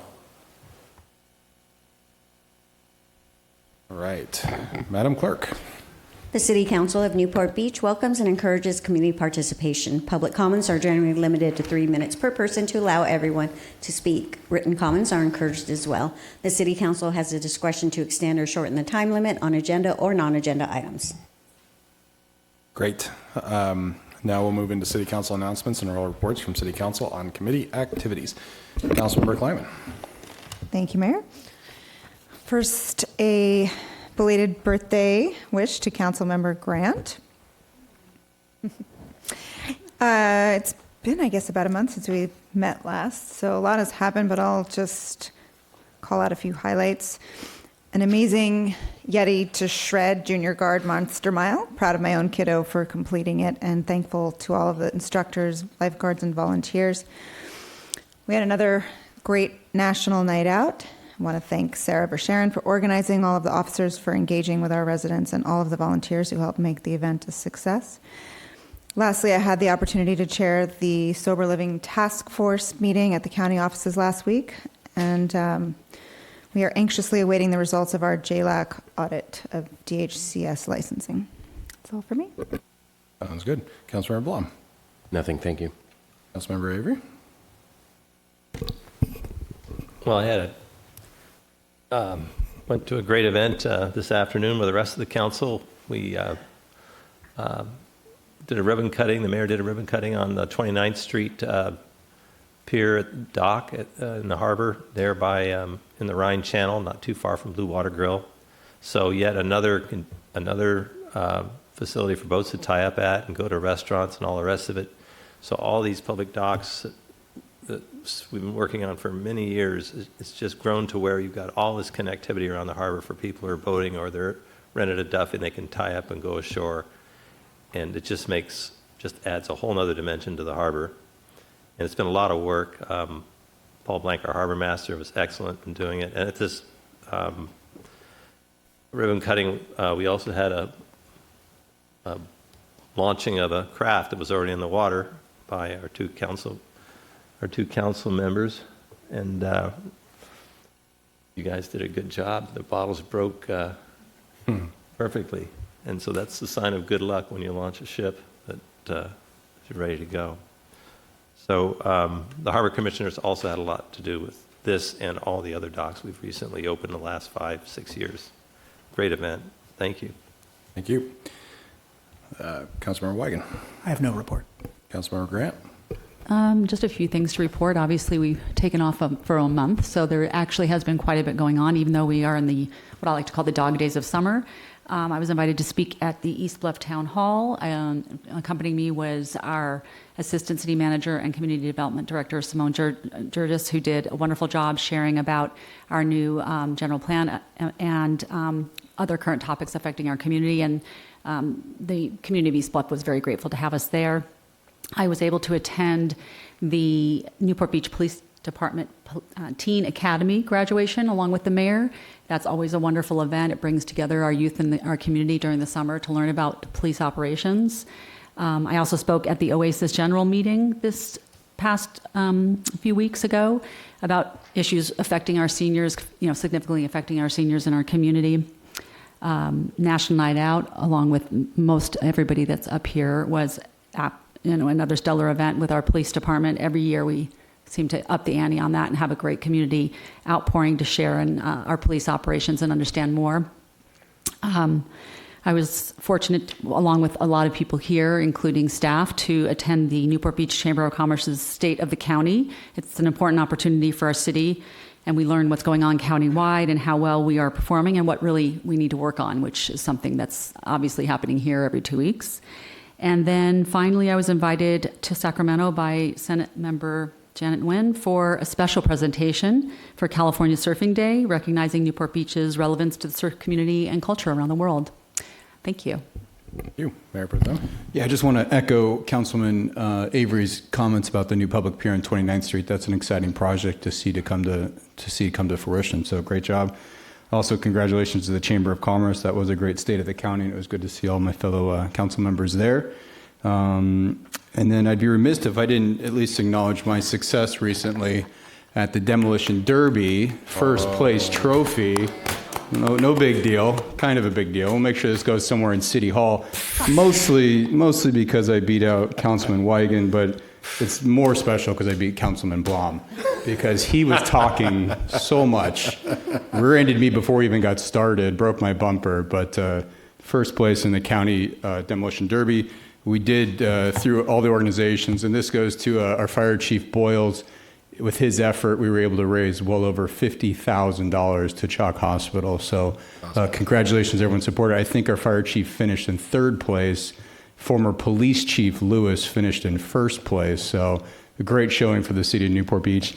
And lastly, the Newport Beach Foundation is in our 11th program. So we're searching for more distinguished citizens. So if you're looking to apply for the October, for the fall class, I would recommend Googling Newport Beach Foundation and applying, and look forward to seeing you there. So thank you. Awesome. Should I give this to Grace now to put somewhere at City Hall, or? Just give it to Noah. I'm sure it'll make its way back to City Hall somehow.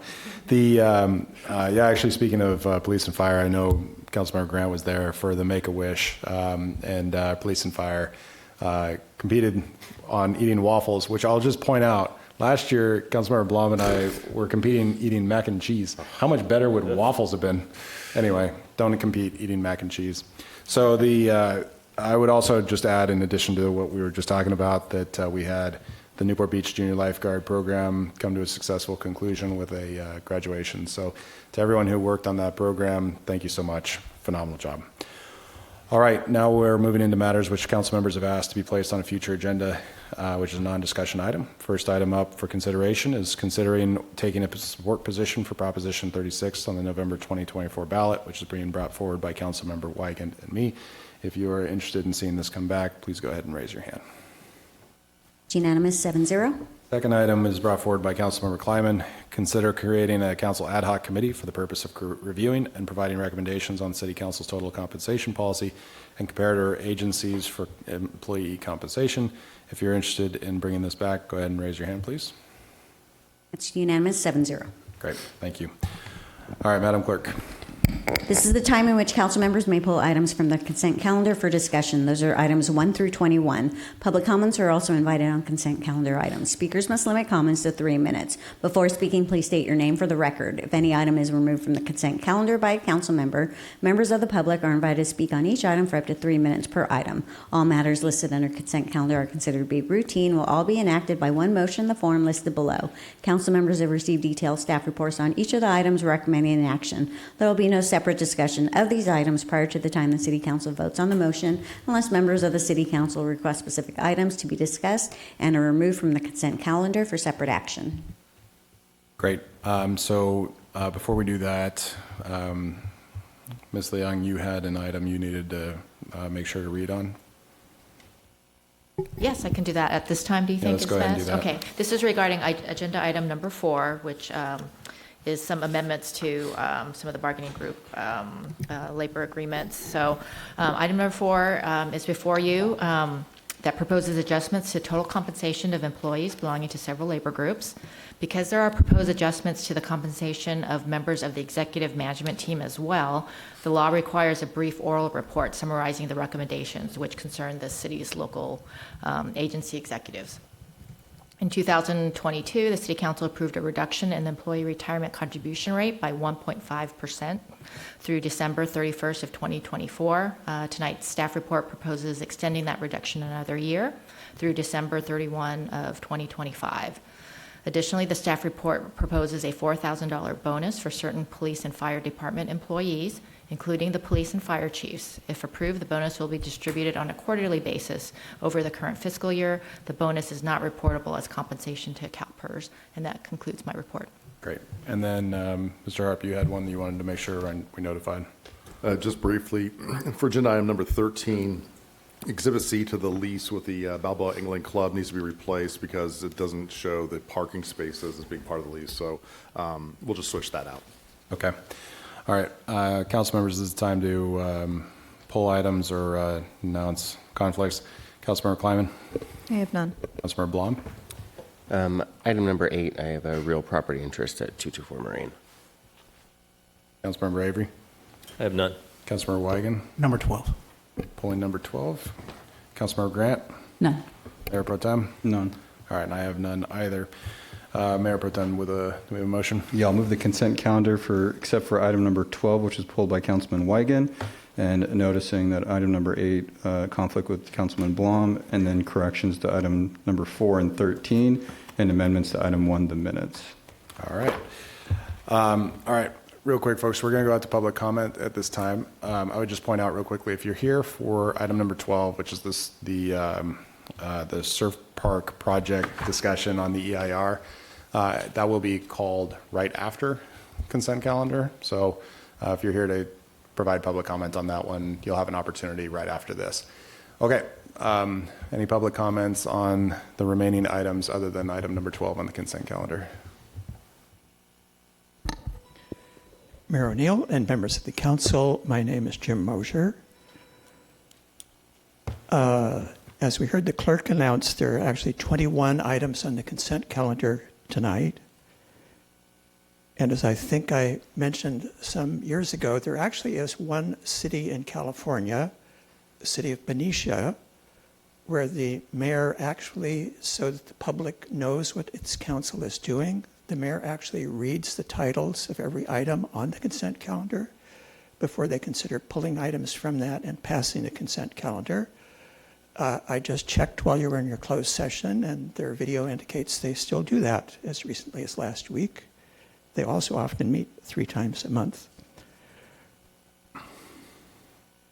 I cannot comment, obviously, on all 21 of the items. I did want to mention, though, on item 4, which we just heard the report from the city manager, when I read the staff report, which involves apparently $1.9 million of salary adjustments to city employees, I read that this included the $4,000 bonuses to eligible members of certain collective bargaining associations and certain key management employees. One could not decipher from that how many or what employees would be receiving the bonuses. Apparently, if you read all of this, maybe you could figure it out, but I'm not sure. That didn't seem very transparent to me. Also, I'd like to call attention to item number 5, where I think you'd be giving a permanent waiver for the sale of alcohol and its consumption at a volleyball tournament on the beach. And I just have trouble understanding how that can comport with our general sentiment that we want to communicate to the members of the public that consuming alcohol on beaches is not something that's good to do, yet apparently it's allowed for some people. Don't understand. And I also wanted to call attention to item number 20, which is the city's response to a grand jury report about trash recycling and the organic waste program that the state has imposed on the cities, and the city's response to that. The city says that we're very keen on educating people about these programs, yet this item is going to be passed with no discussion at all. And we also will be telling the grand jury that in Newport Beach, since we rolled out the green-topped carts to residents, we're managing to get 91% of all of the green waste from Newport Beach residents being diverted from the landfill through that program. And that is simply not true. Thank you. All right, next speaker, please. Adam Leverance, I wanted to touch on consent item 14, which is an agreement for the city to purchase the property at 301 East Balboa Boulevard for $2.6 million, and also requesting a transfer from the general fund of $2.832 million to effect that. This property is 0.06 acres, according to the staff report, or about 2,400 square feet, built a little over 100 years ago. 1,638 square feet triplex with 1 studio and 2 one-bedroom units, 2 of which are occupied. The staff report indicates that it's required that they get assistance for relocating, and the city is to hire a relocation planning consultant and then pay up to $90,000 per each tenant unit to cover their comparable rent expenses in another dwelling for a period of up to 42 months. And what the intent is to turn this into a parking lot. And if I look at the close Balboa Pier parking lot and overlay, I think best case scenario, you could maybe get 18 parking spots in there. If you look at the peninsula over the period of a year, the availability of parking is generally a crisis for a few short months a year. The housing crisis, as we all know, and based on housing mandates that we've all talked about at meetings and meetings and meetings, is much more critical, I think. And in this space, it's adjacent to an AT&T building, which is quite tall, I think 2.5, maybe 3 stories. And rather than detracting affordable residences from the community, I would encourage the consideration that if you built to the height of that AT&T building, you could have, instead of 3 units, 6 with maybe subterranean parking, or even 9 perhaps. And it just seems like the housing issue is so important and spanning 12 months a year that I think the parking could be dealt with in a less impactful way to residential housing. Thank you. Thank you. Next speaker, please. All right, we'll bring it back. All right, so we had a motion, and I needed a second that I did not get. So do I have a second? Councilmember Blom has seconded it. Let's go ahead and vote.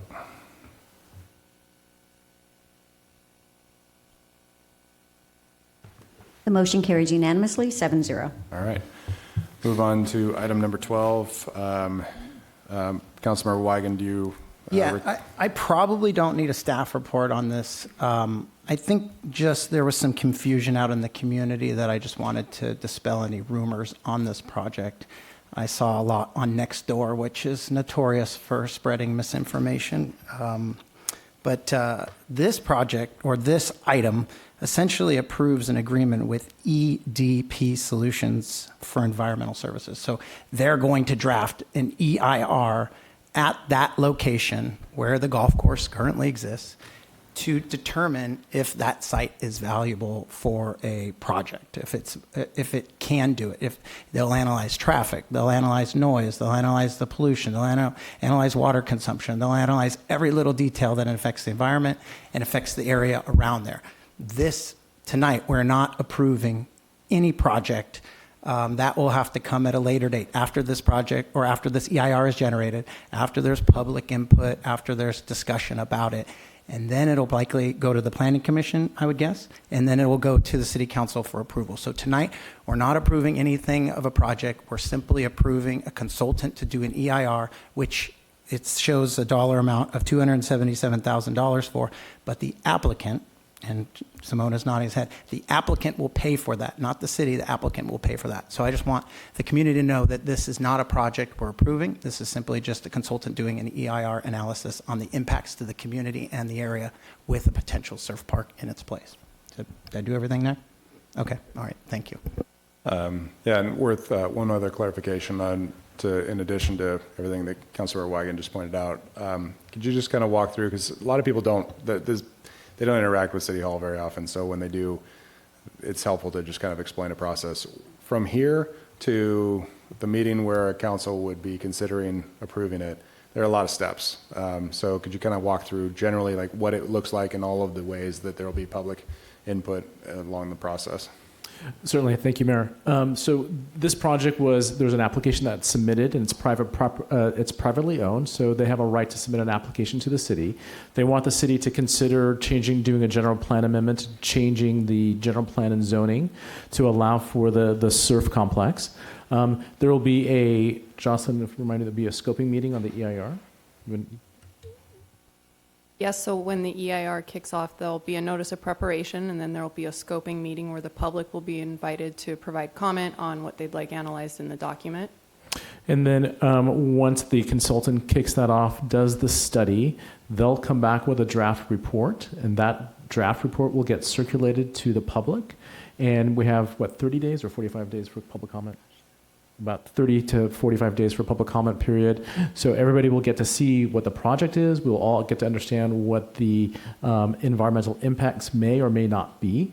And then from there, the consultant answers any of the public comments. It gets scheduled for a public hearing at the Planning Commission level. So there'll be even another time to address any of the concerns from the community with the Planning Commission. And from there, it'll be sent to the City Council for their consideration, whether the impacts are reasonable or not reasonable, if it's all the project has been addressed. That time frame takes about all in right now is about 12 months. Yeah. Any other discussion on this item before we go to public comment? Just so I have an idea on timing, how many people plan on speaking on item 12? None? One? Okay, come on forward, we'll open up public comment.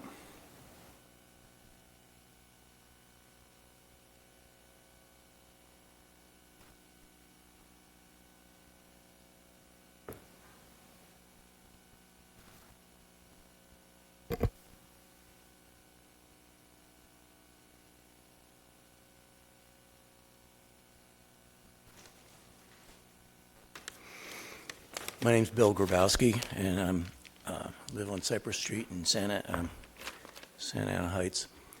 And I'm speaking for myself and for Holly Jarvis, my fiance.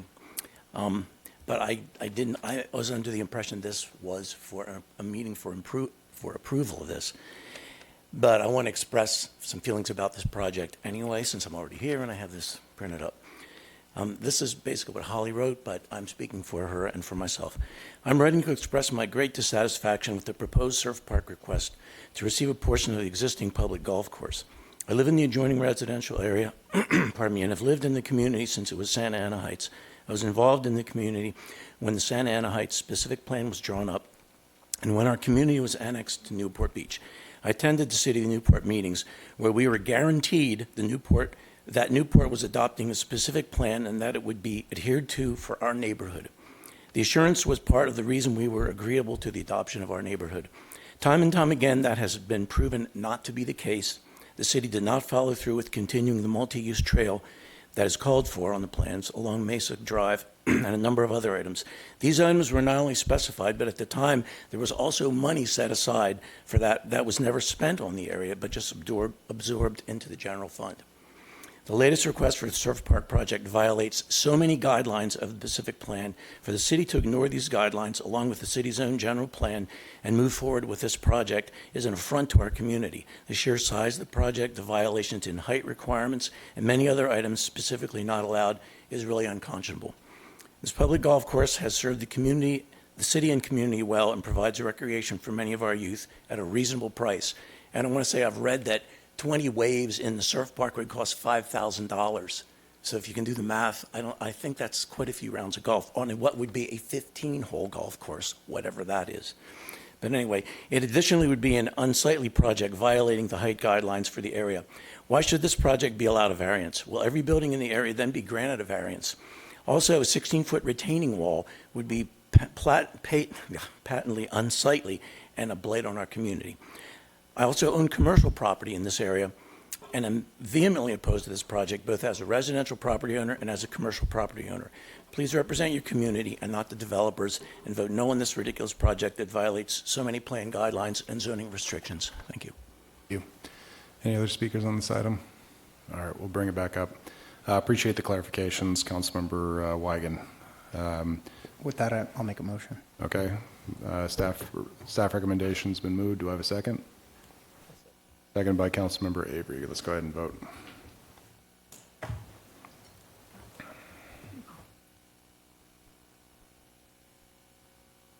Motion carries unanimously, 7-0. All right. Just a moment. Okay. Madam Clerk. Public comments are invited on non-agenda items generally considered to be within the subject matter jurisdiction of the City Council. Speakers must limit comments to 3 minutes. Before speaking, please state your name for the record. Do we have any public comments on non-agenda items? Adam Leverins again. I have some graphics that it looks like are being called up. As you know, and apparently I've annoyed some people. I sent you folks a letter a couple weeks ago, and this is kind of this first slide is an amalgamation of materials in that letter. In the black box on top, Burnham USA Equities references sister companies and entities and affiliates. Gray box below that, there's an article from November of last year that talks about SoCo and mentions that Burnham Ward sold it, but will continue some level of management there. Green box on the other side references another Burnham USA property at 417 30th Street, Newport Beach. Mustard-colored box talks about the founding of Burnham USA Equities and Burnham Ward Properties. They were founded by the same gentleman, Scott Burnham. They're intertwined to one another, and there's a section from an article with Councilman Blum's wife talking about how helpful they've been as far as Mr. Blum and his wife's restaurants, which are at SoCo in the 417th address. If you could call up the next slide, please.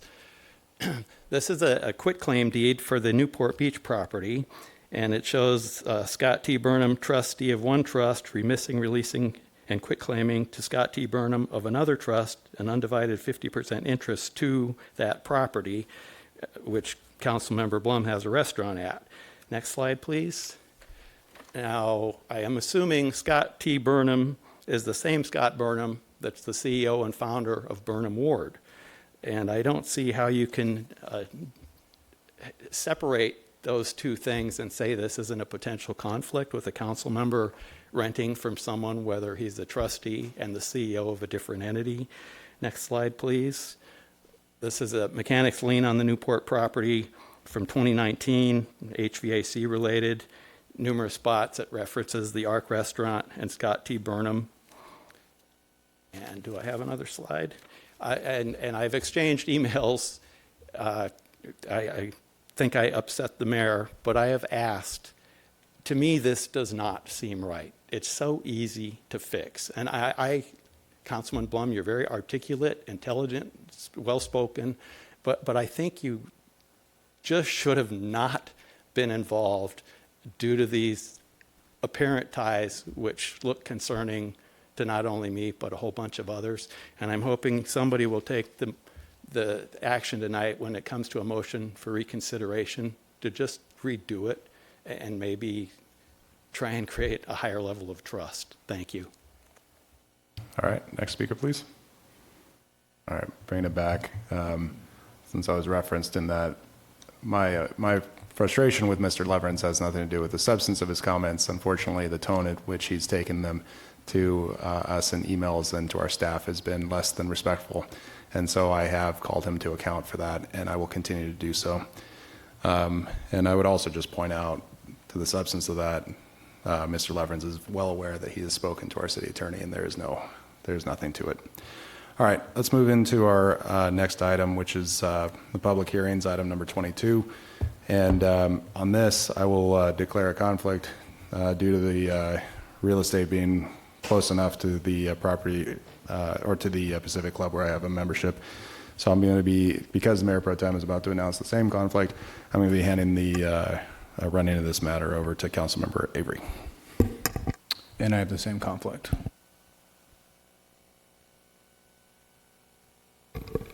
Thank you. So tonight we're considering a potential apartment project at 1600 Dove Street. And we have Mr. Churches. Thank you, Councilmember Avery. Simone Georges, Assistant City Manager. With me is Liz Westmoreland, Senior Planner. I'm going to go ahead and turn it over to Liz to talk about this potential project, which is a general plan amendment. Good evening, City Council members. Liz Westmoreland, Senior Planner. This project is for the residences at 1600 Dove Street. The proposed project is located within the heart of the airport area near the Newport Crossings previously approved project that's under construction, and it's near MacArthur Boulevard and Dove Street.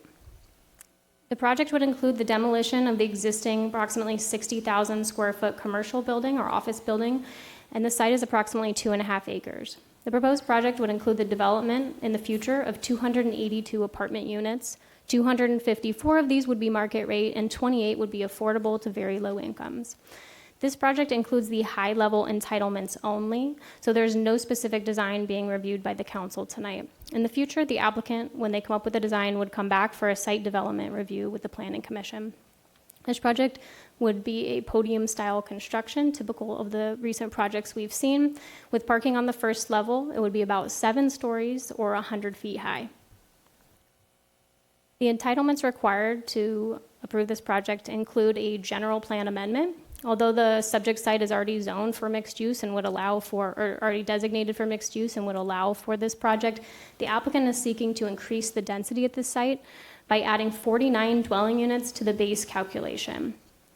The project also includes the Affordable Housing Implementation Plan, a development agreement, a traffic study, and in order to address CEQA would be an addendum to the 2006 General Plan EIR. I'd like to walk through briefly the dwelling unit summary here. So first, we have the units that are based on the conversion of the underlying office building that's there. That results in 139 dwelling units. As I mentioned, the applicant is seeking to add an additional 49 dwelling units to the base count, which brings us to 188. Through the density bonus request, the applicant is able to achieve a 50% density bonus, or 94 units, which then brings us to the total of 282 units that are proposed at the site. And again, this project includes an affordable component. As I mentioned, the applicant does not have a specific design in mind at this time. However, I've included some of the conceptual elevations for some of their other projects that they've proposed or constructed. With the density bonus, there is an availability of an unlimited development standard waivers, and these are things that make the project physically fit on the site. So first, we have a waiver of the park dedication requirement. The general plan requires the dedication of a half-acre park. In this case, the project is only about 2.5 acres, so they've asked to waive that. The residential density range is also above our limit, which is typically 30 to 50 dwelling units, whereas the maximum, including all of the units that are being proposed, is 113 dwelling units an acre. Additionally, the planned community sets the height limit at 55 feet, and they're requesting 100. Additionally, the applicant is entitled to multiple incentives or concessions, and these are things that allow the project to actually pencil out. First, they'd like to modify the affordable unit mix. Second, they're seeking a partial waiver of the in lieu park fee. So as I mentioned, a half-acre park dedication is required. If not, they need to pay for the half-acre equivalent, and that value is about $1.8 million. They're proposing through the development agreement to provide $714,000. Speaking of the development agreement, this table provides a summary of the fees that they'll be providing as part of that development agreement. So there's a public safety fee of about $285,000, the reduced park fee that I already mentioned, and then a general public benefit fee that the council can use as they see fit. This results in a total fee of about $4.5 million. The DA allows them to build over a 10-year term, and the general public benefit is subject to CPI adjustments after 2 years. Because the project includes a general plan amendment, I know the council is very familiar with this topic of Charter Section 423, we need to evaluate whether the general plan amendment would either individually or cumulatively, when considering other general plan amendments in this statistical area, would trigger a vote of the electorate. So when we look through the various thresholds here, the project doesn't include commercial, so it would not exceed the 40,000 square foot threshold. When we consider the cumulative development, it results in 100 dwelling units, which does not exceed the 100 dwelling unit limit. And then it does not exceed the AM peak hour trips or the PM peak hour trips, so no vote is required. A little bit of background, the Planning Commission did review this project and recommend approval back in May. After that, we went to the Airport Land Use Commission because the project does include a general plan amendment, and they found it to be inconsistent with the A-Loop, the Airport Environs Land Use Plan. We returned to City Council on July 9th for a notice of intent to override ALUC's determination. At that time, the council approved that notice of intent. We sent the notice to the agencies. They reviewed them, provided comments, and then tonight the council is being asked to formally override. Speaking of the override, there were a few concerns brought up by the Airport Land Use Commission and Caltrans Aeronautics related to noise, safety, and some general comments. First, this project is located within both the cities and the ALIP's 60 decibel contour, which specifically allows for residential uses. They'll also be required to do an acoustical analysis once they've come up with a design to ensure that the noise would be adequately attenuated. The project's located in Safety Zone 6, which specifically allows for residential uses and prohibits more intense things like outdoor stadiums. Generally speaking, as well, this is a housing opportunity site, and in fact, as I mentioned, it was already designated in the general plan for residential. So the concern from the Airport Land Use Commission was specifically tied to the general plan amendment request for additional density. Lastly, it's consistent with other building heights in the proximity. So with that, staff is recommending approval of the project, and then we would return to City Council for a second reading of the DA ordinance. Thank you. Thank you. Do we have any questions from the dais?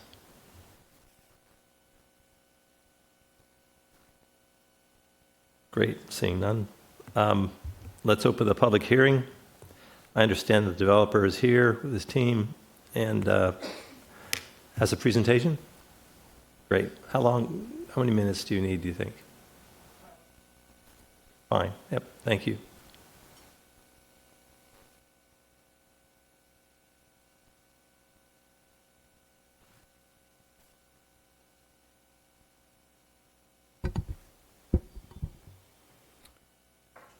Good evening, council members and staff.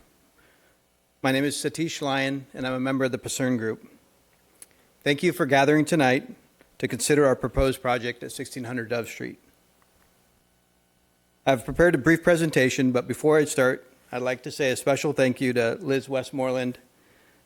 She's just done a great job shepherding this process, and she's a real pleasure to work with, so thank you. I'd also like to thank Jaime, Simone, and Yolanda for their contribution. The project that we're presenting tonight is in partnership with John Saunders, who's here with us tonight. This is the second project we're doing together. The first being the residences at Airport Village. We'd like to thank John, and we'd like to thank his team for their contribution and partnership.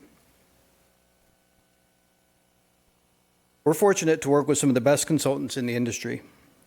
TCA Architects, Tate Engineering, and Holland and Knight, our land use council, helped us put this entitlement package together. Representatives from TCA and Holland Knight are in attendance tonight. The Pacern Group, headquartered in Newport Beach, is a family office for Ken Pacern, who also resides in Newport Beach with his family. TPG is a long-term investor, owner, and community member.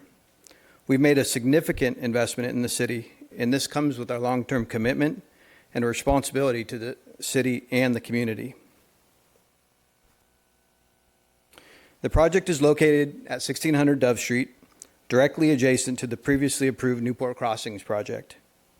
I'm not sure if you're aware, but the question of who has the right to own and develop the Newport Crossings site is the subject of ongoing litigation. Although I cannot get into the details, TPG is optimistic when the litigation is over that TPG will prevail and become the owner. We want to coordinate the design of both projects to maximize the benefit of adjacencies and create a cohesive neighborhood. Because the litigation is ongoing, however, it would be inappropriate of us to present a site development review to you today. The existing use on the site is a 4-story office building that was built in 1975. We believe the new residential project at this location will be a big improvement. As you know, over the last several years, TPG has made a significant commitment to developing projects in Newport Beach. We started with one uptown, and since then have designed and entitled 4 additional projects. That includes 4400 Von Carmen, 1300 and 1400 Bristol, and recently the residences at Airport Village. The slideshow here shows images of each of those projects, and though they have a similar look and feel, each design is evolving from the last one. We continue to review unit plans, how we program our amenities, explore materials, and continue to push our design teams on their architecture, landscape, and interiors. The last rendering on the slide here is the early concept rendering for 1600 Dove. While we know it will be in the family of the other TPG projects, we are committed to designing it to be the best one yet, and we'll come back to the Planning Commission with the final design at a future date. We've spoken with many retailers in the airport area, and they're very excited to see new residential projects get built in their neighborhood. We believe this project, as well as our other projects in the airport area, will provide a huge benefit to existing retail businesses and will ultimately drive new retail investment. I'd like to close our presentation by reiterating our commitment to the City of Newport Beach and our commitment to the airport area. 1600 Dove will bring many benefits to Newport Beach. It will help the city meet its arena requirements. It will drive retail and commercial growth and is a significant step towards transforming the airport area into a vibrant, walkable village. Thank you for your time and consideration, and we're available for questions. Thank you. Do we have any questions from the dais? Seeing none. I'll just make a general comment. Thank you so much. That was a very interesting presentation, very elaborate on what you're doing, and it's exciting to see the commitment that you're making to our community. We appreciate it. Thank you. All right. Do we have any public comment on this item? If so, please come forward.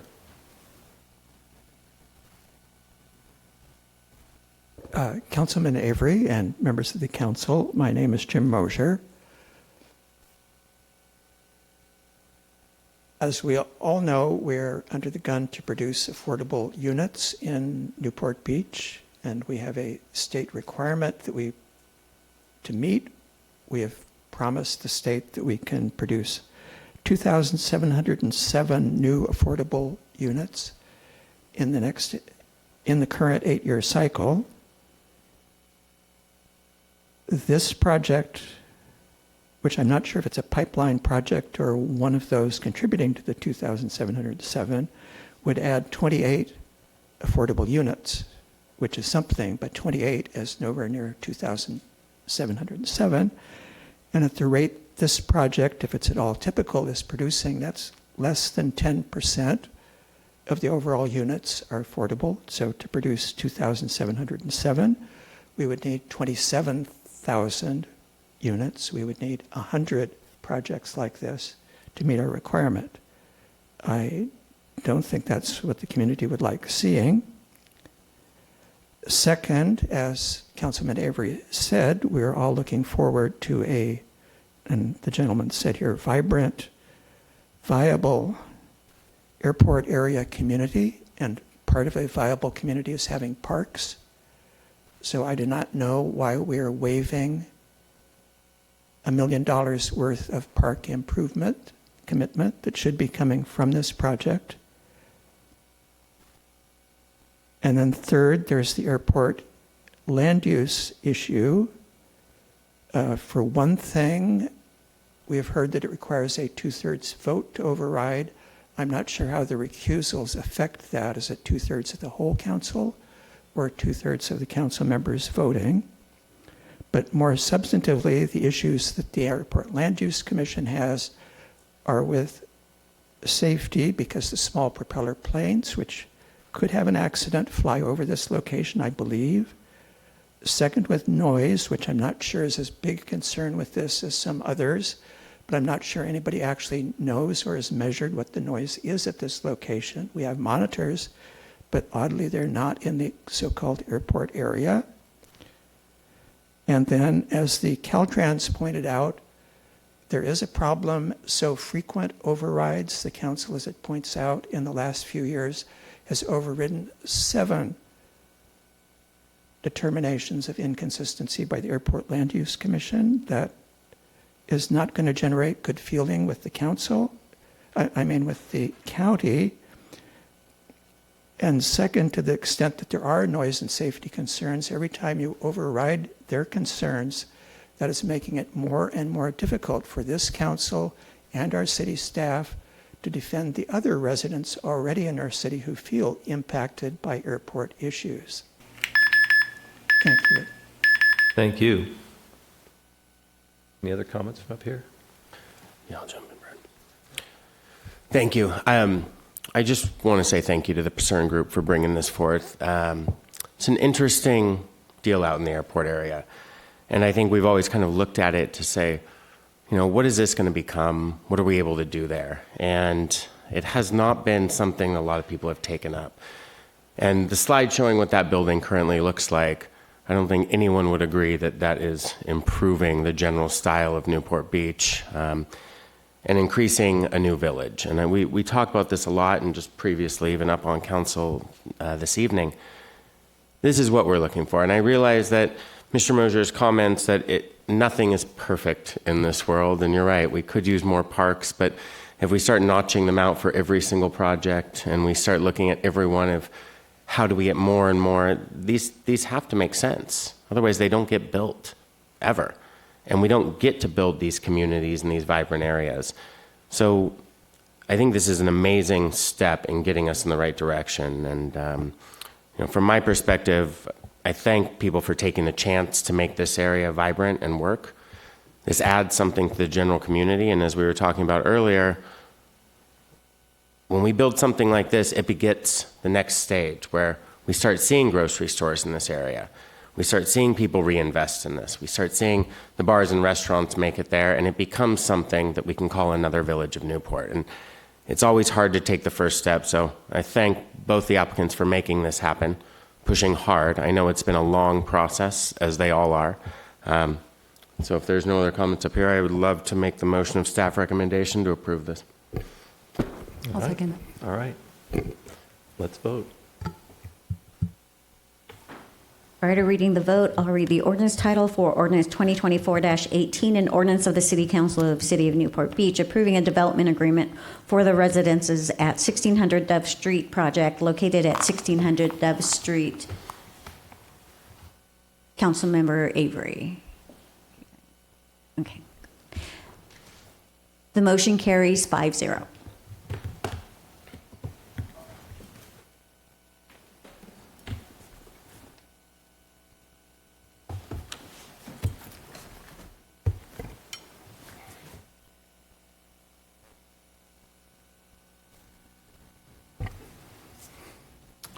Let's go into item number 23. Does anyone need a staff report on this one? No. All right. Do we have any public comment on item number 23? No. All right. I'll go ahead and make a motion to approve the staff recommendation on item number 23. We have a second. Seconded by Councilmember Blom. Let's go ahead and vote.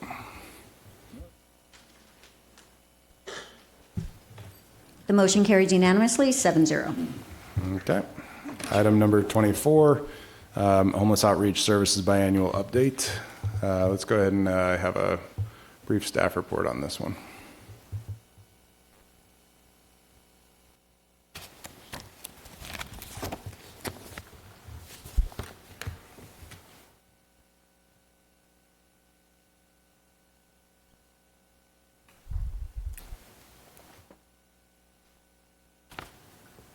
Good evening, Mayor, members of the City Council.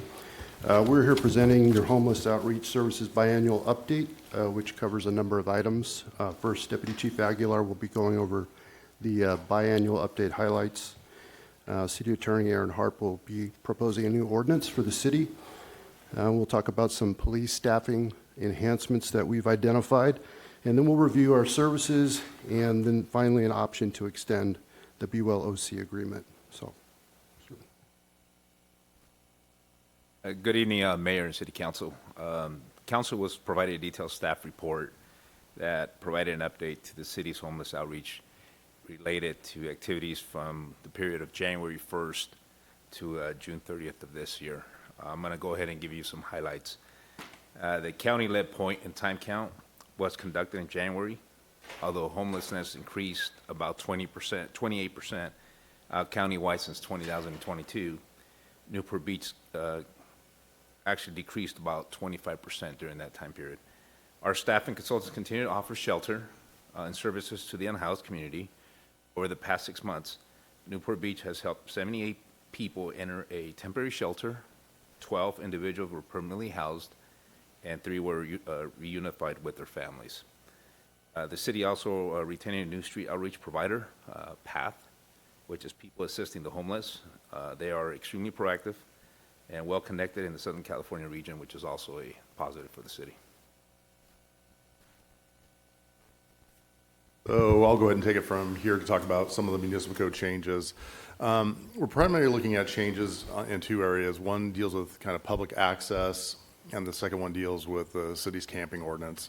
And over the past year or so, we've seen a lot of situations where the public is unable to use public property, especially disabled, because people are sitting, lying, sleeping, or storing property in ways that prohibit the use of public property for its intended use. So one change we made is to Chapter 10.08 that we're proposing tonight, which addresses public access concerns.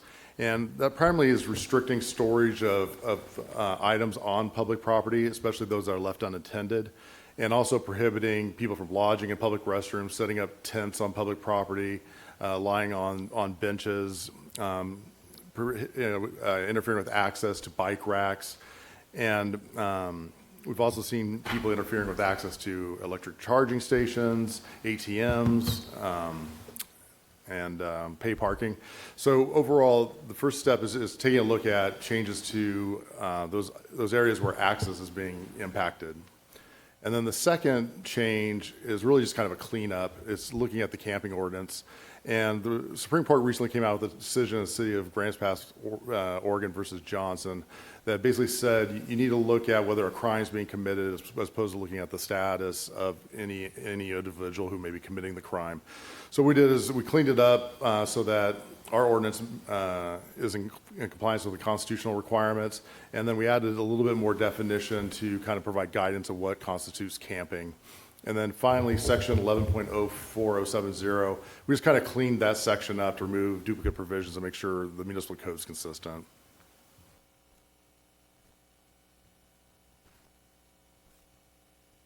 As far as our service review, the Police Department and City Manager's Office are currently reviewing service providers and models. We're currently meeting with counties and other cities, other police chiefs. We're evaluating current levels and types of consultant services. The staffing enhancements that I spoke of earlier, That slide's not in here. Oh, there it is. Phase 1. So basically, what we're doing in December is we're changing the schedule of the patrol officers, and by bifurcating them into 7 different shifts, we were able to extend their shift by an hour, which will free up current full-time employees. And our proposal is that our single homeless liaison officer now will be joined by 3 more officers under the new title of a quality of life team. So with this new ordinance, we'll be able to use that as a new tool to go ahead and address this issue all over the city. That'll be a citywide team. It'll be 2 two-person teams, 7-day-a-week coverage. Phase 2 will augment that staffing level, hopefully add 3 more officers to that team, bringing it to 7 and a supervisor. And then we will talk about proposing the adding of a prosecutor, a city prosecutor, so that when these cases are citations are given out, arrests are made, we can refer those to our own city prosecutor rather than sending them to the DA's office where they may not get the due attention that we would expect. So this will allow us to keep track of each of these individuals and present those cases to a judge. And then finally, in early 2025, with council approval, we'd be able to do that. Now, the Be Well OC is the last option, and that's a crisis response team that's provided mental health and behavioral health services in Newport Beach since 2021. The team assists the police department with mental health-related calls for service and provides outreach and transportation to treatment services and shelter. This one of the service areas that we're evaluating, therefore, staff is proposing a 6-month agreement to enable us to complete our service review and fully implement the first phase of our staffing changes. Now, this extension of Be Well would assist us to the end of the year, but we realize that there are other approaches we can explore, so we welcome your comments on that and any direction you may have. And if I could maybe just finish up here, I just want to be able to say, I first started as city manager in 2018, and this was a very significant issue then and continues to be now. I think with this current city council, you had come in and there was an updated resolution of the focus of being on the street exits and certainly providing services, but making sure we have the proactive enforcement and working through a comprehensive strategy through this. And we continue to work forward to that point. I think we have done a lot in terms of seeing the point of time count go down, but that's not enough. We need to continue on this, and that's what we're continuing to do. And one of the key things and why you see the chief and the deputy chief up here providing this presentation is this real high priority focus and working with a comprehensive model with our police department really leading that effort.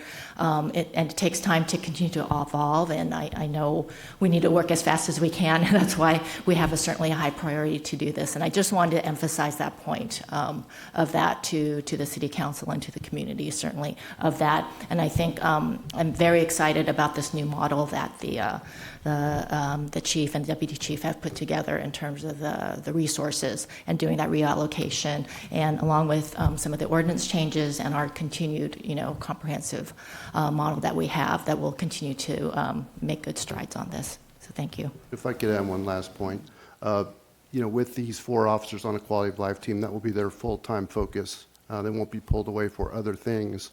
And the other benefit of that is neither will patrol officers. They'll be able to concentrate on some of the new technology platforms that we have coming to the city, because they'll be very busy with that. And then our Peninsula Enforcement Team, which has been supplementing our HLO, they can now concentrate fully on their role on the peninsula. So just adding this 4-person team is really going to allow everyone to have the proper focus in the areas that really need to be addressed.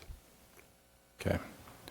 Before we go to public comment, any questions or comments up at the dais? No. Yes? No? Okay. All right. Normally I'd ask to raise hands and see how many people are speaking to figure out how long we're going to go. We'll go the full 3 minutes. I would just recommend if you're one of the louder speakers, just hopefully you're hearing what other comments have been said before and you can say ditto to some of that.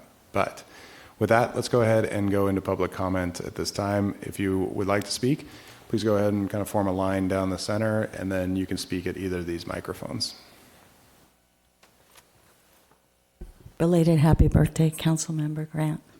My name is Ruth Kobayashi. I live in Newport Beach. And this council adopted a position last year that expects street exits be the overriding priority to address transients. Council and staff are to be commended on the work thus far. As you know, the city spends more than $4 million each year on resources to address this population, including a full-time homeless coordinator, a dedicated officer, a shelter partnership, contracted services, and grant fund allocations. Point-in-time count numbers may be somewhat lower, but the reality of disorder and compromised safety is not. Residents like myself and my family members see deranged, impaired, and otherwise threatening individuals when we shop and we walk our local streets. The Supreme Court decision has empowered cities to put quality of life and safety of their residents first through strengthening municipal codes and consistent proactive enforcement. Now is the ideal time for city leadership to adopt a more assertive strategy to protect all of us. We need to shift our resources and strategy to a posture of accountability, enforcement, and street exits. When transients come to Newport, they often deny offers for shelter and services and live outside of lawful and civilized norms at the expense of the rest of us law-abiding residents. It seems often too comfortable for them to live on our streets, diminishing our and their quality of life when providers like Be Well do not appear to prioritize street exits. If mental health services are needed for Newport Beach residents, a different scope of work or a different provider could be considered. The transient population is certainly a burden to the fire and police departments, and the longer this population is permitted to linger on our streets, sidewalks, park benches, beaches, and transportation facilities, the longer they will burden the fire, police, and compromise our safety. I urge you to replace the Be Well contract with a fully assertive enforcement strategy that will result in street exits. County resources are also there to use to deter transients, and to require their accountability. We all deserve better, and we know you're working towards that. We're depending on you to protect us. Lastly, residents no longer want to be burdened by an unsafe and unnecessary facility like the OCTA Transportation Center, which has become a magnet for the addicted and impaired, including felons and sex offenders. Please consider this in your longer-term public safety strategy, and thank you all again for the commitment that you've made to our public safety. Thank you. Thank you. Next speaker, please. Good evening. My name is Mario Morovic. I'm a resident of Newport Beach and a business owner. I own quite a few restaurants, bars, and properties in the McFadden Square area. I just want to come down here and talk about, what I deal with on a daily basis. I like to call it the front lines. I'm on the boardwalk probably 300 days a year. The first thing I do in the morning is I do a perimeter walk to see how many people defecated on our properties the night before or the day before. We have about 200 video cameras on our properties that surround the area, the front as well as the back alleys. We know when it's happening. It happens in broad daylight. It happens in the mornings. It happens in the afternoons. It's not because the bathrooms are closed. It has nothing to do with it. We've had probably about a dozen police calls in the last 30 days. The point-in-time numbers, I'm not sure when that point in time was, but in the last 30 days, we've seen an exponential increase in homelessness in the area. The Newport Pier is bordering on a homeless encampment. We've had homeless people physically assault my general contractors. We're doing a development on 22nd Street. We had homeless people break into my properties and damage them during construction. They got arrested. And, the Newport Beach City staff and the police department exceed our expectations on every level. I like to call you guys the Ivy League of police staff and enforcement and city staff. You guys are amazing. You guys have exceeded our expectations in every way, except for when it comes to homeless enforcement since the Grant Pass ruling came up. I know this is part of the process. I know that's why we're here.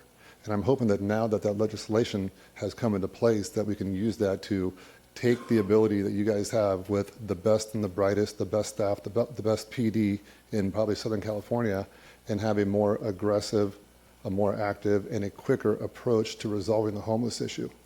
My daughter is with me. She was in junior guards. They witnessed homeless people doing drugs. She said, Dad, these people are doing this white powder on this public bench. What's that? And this is in broad daylight. The smell of marijuana is all over the Ben Carlson statue area. Nobody enforces public cannabis use. And I know it's not easy, but I mean, it's happening. I could see them doing it. And if we made an effort to enforce it, then they probably wouldn't be so comfortable sitting around smoking dope and sleeping on our streets and defecating anywhere that they want. I caught a guy urinating on my neighbor's property about a month ago. A few hours after that, I saw him sitting on the bench in front of Malarkey's Irish Pub. I asked him to get off the bench. I asked him why he was urinating in public. He said, why not? Pissing in public is the best place to do it. They have no regard for our community. They have no regard for safety. I think 2 weeks ago, a homeless guy brandished a weapon on somebody. The things that we deal with are not things that any business owner should deal with. I just want to close with, it's affecting our business. It's affecting our quality of life. We made a substantial investment in the McFadden Square area. We're building my family home on 22nd Street. We're overbuilding for the area because we believed in it. And lately, how bad it's gotten so quickly, my wife and I have regular conversations of, did we make a bad decision to build a property that we want to occupy ourselves with our family? Because what we've witnessed in the last 30 to 60 days is exponentially worse than we've witnessed in the last 5 to 10 years. It's exponentially worse. The numbers are not down, the numbers are up. Thank you. Thank you. Next speaker, please. Hi, John Palmer. Thank you all for your time this evening, and I appreciate the fact that I feel like we're finally making some headway and taking this very, very seriously. I ditto the comments to the past speakers. I too am a significant property owner next to Mario's properties and along other areas of the peninsula, and I'm responsible for those properties on behalf of my partnerships. And I just want to make clear that we cannot take this lightly. We have to do something faster and quicker, and we have to have presence. All too often, Mario and myself and others are trying to police these issues. We are on the phone with PD until people with dangerous weapons, and I've been personally involved in 2 of the situations and 1 my staff that need to be apprehended on the peninsula and taken into custody. These people are not well. They deserve to live elsewhere, but not on the streets, and we have to do better here in Newport Beach. We cannot become like other cities, and we have a responsibility being on the coast to keep things active and open for everybody, whether you have money or not, and that includes making sure we're taking care of the majority of the population. So thank you for your support. I want to see swift action, please. We need it. We need it. So part of the reason why I had made my investments was because of the money that Mario was putting into his investments and seeing the tides change in the area. There's a couple areas in our city that could be better, and McFadden Square and the peninsula and parts of the peninsula could be better than they are, and I know you all feel that same way. So thank you for your commitment, and let's move as fast as we can, please. Thank you. Thank you. Next speaker, please. Good evening, John Schatz, resident of Newport Coast for about 20 years. I want to echo and thank the comments previously. Now that the Supreme Court has given cities the authority to once again enforce no camping ordinances, I want to voice my support for doing this, just that. We should start by amending the city's homeless ordinance, as was mentioned, and specifically make it clear that under no circumstances should any camping ever be permitted. Also in that section, I'd like to see law enforcement officers be given the authorization to arrest and transport any individuals who are in violation of the ordinance. So the question then becomes, where do we put such violators? It's neither practical nor desirable nor economically feasible to put them in jail, so then where? I've spoken to you before about partnering with other cities, counties, and non-governmental organizations to build a regional center on lower cost land outside of our city where the homeless can not only be sheltered but given the treatment they need, whether it be mental health, substance abuse, or job training. For example, San Diego is partnering with an organization called Sunbreak Ranch to convert 2,000 acres of undeveloped federal land on the outskirts of the county into a treatment facility capable of handling thousands of homeless. I previously sent you information about this and tried to set up a meeting with the chairman of Sunbreak. I don't know whether that ever happened, but I hope it did. Only by thinking big can we get the economies of scale needed to provide a full range of treatment services to the homeless at a reasonable cost. While such an endeavor, as I've described, may sound expensive, it would actually be far cheaper and more efficient than having each city piecemeal try coping with the problem on its own by converting a motel here or building a shelter there. Such local approaches have always been inadequate and failed to solve the basic problem. Never again should we let the excuse of not enough shelter beds prevent us from enforcing our laws and restoring our cities to safe, clean civil societies. Thank you for listening. Thank you. Next speaker, please. Hi, I'm Pamela Murray. Most of you know me from my emails. I just wanted to read one email from a guest that has frequented with us over many years. The place is always wonderful. The homeless people have made it a bit uncomfortable. The guy who was using an umbrella and shade actually urinated on the beach while my 2 teenage grandchildren were watching. Got arrested for a warrant and was back in 24 hours. He then walked into some unit, one of ours, and came out with sheets, pillows, and towels. 2 others hang out a lot at bathroom, and one guy was sleeping across the sidewalk, and we had to walk in the street. But this year, this is what we've encountered time and time and time and time and time again. And the only thing that has really helped is police presence coming. You know, I begged for it, and they did it, and then the homeless learned when to, like, scoot off the beach because somebody's going to come and check. They sleep during the day pretty much because they're doing drugs at night, and I've seen that myself. It's just a very bad situation. I know you guys are really working hard on it, and I appreciate that. So I'm just hopeful that you'll make the right decisions. Thank you. Thank you. Next speaker, please. Hi, I'm Pamela Peterson. I'm a bayfront homeowner on the peninsula on a public corner near a public park. And just, I would say during the past couple of days, I've made a few phone calls to the police. I haven't written any letters yet to city council or anyone else. Just from my personal experience, I wanted to come here today because I experienced some very uncomfortable moments with the homeless in the Memorial Veterans Park in the past couple of days.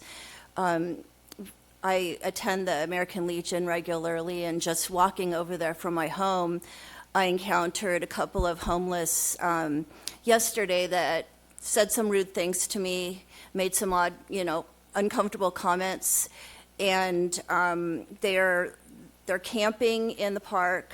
They have their stuff strewn around the whole Veterans Park. Litter, I was picking up litter yesterday, that they just leave everywhere. The man urinates in the bay on the 15th Street dock right into the water, thinks it's his personal urinal. And the woman, they steal bikes. We can't prove that. However, I've seen them with about 7 or 8 bikes at a time, and they take them on the bench right in front of our home, and they take them apart, and I guess it's called like shop. I can't remember what it's called, but they take apart the bikes and they put them back together. It's obvious that they're stolen bikes, and there's tricycles. Today I saw the same guy riding a bike, trailing a stroller beside him that probably some tourist or a vacationer left at their outside of their hotel room. And it's offensive to tourists. I saw some tourists going by today on those, whatever they're called, those Una things. And, they're driving by, they're taking the tourists by, and you see all these homeless out there with all of their trash. And it's just very unattractive on Newport Beach, on Peninsula. And they're spoiling the neighborhood for others. They're rude to the tourists. they act like they just own the whole park. They put their stuff all over. They put some stuff on the bench, some stuff, they set up a little area here and there, and they put their suitcases today. They took up a parking spot out in front of one of the businesses, out in front of the paddleboard rental place. They took a 30-minute green zone and put their shopping cart with, a couple bikes and a tent on top. And it's probably still there right now. And it's just very frustrating for the homeowners, very frustrating for the people. Last night I was walking my dog and I saw the same people walking across the street with another suitcase full of stuff that they found. So I'm just expressing my personal frustration and just want you to know that this is something that's bothering the residents and something that I've spoken with some of my neighbors about. Thank you for your time. Thank you very much. Next speaker, please. Mayor O'Neill, members of the council, my name is Jim Mosier. The last slide we saw was about the Be Well contract, and if I understood the written report, the Be Well vendor is hoping to get back to what they view as their core business, which is helping general population of a city rather than being homeless coordinators. So I assume since we have a contract with them, we have data on how many of their calls are related to helping homeless people and how many of their calls are related to helping the general residents of Newport Beach. And I'm just curious what the ratio is between those two. I've not heard it and I couldn't find it in the report. And second, as you know, I have an interest in the city passing ordinances that make sense and are understandable. I understand the purpose of this ordinance is to make it very difficult to be in Newport Beach without a home. But I'm trying to understand, since we're not apparently allowed to actually criminalize being without a home, if there is any way for a person, both without a home and without the money for a hotel room, to actually spend a day and night in Newport Beach. And I tried to read the ordinance and find out if there is a way.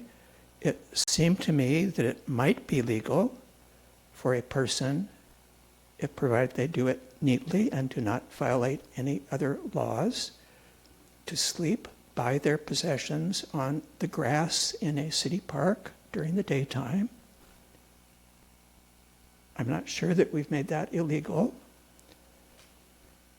provided they get up by 10 o'clock at night, and from 10 o'clock at night until 6 in the morning, with their possessions, keep constantly moving. Apparently never sit down or lay down anywhere.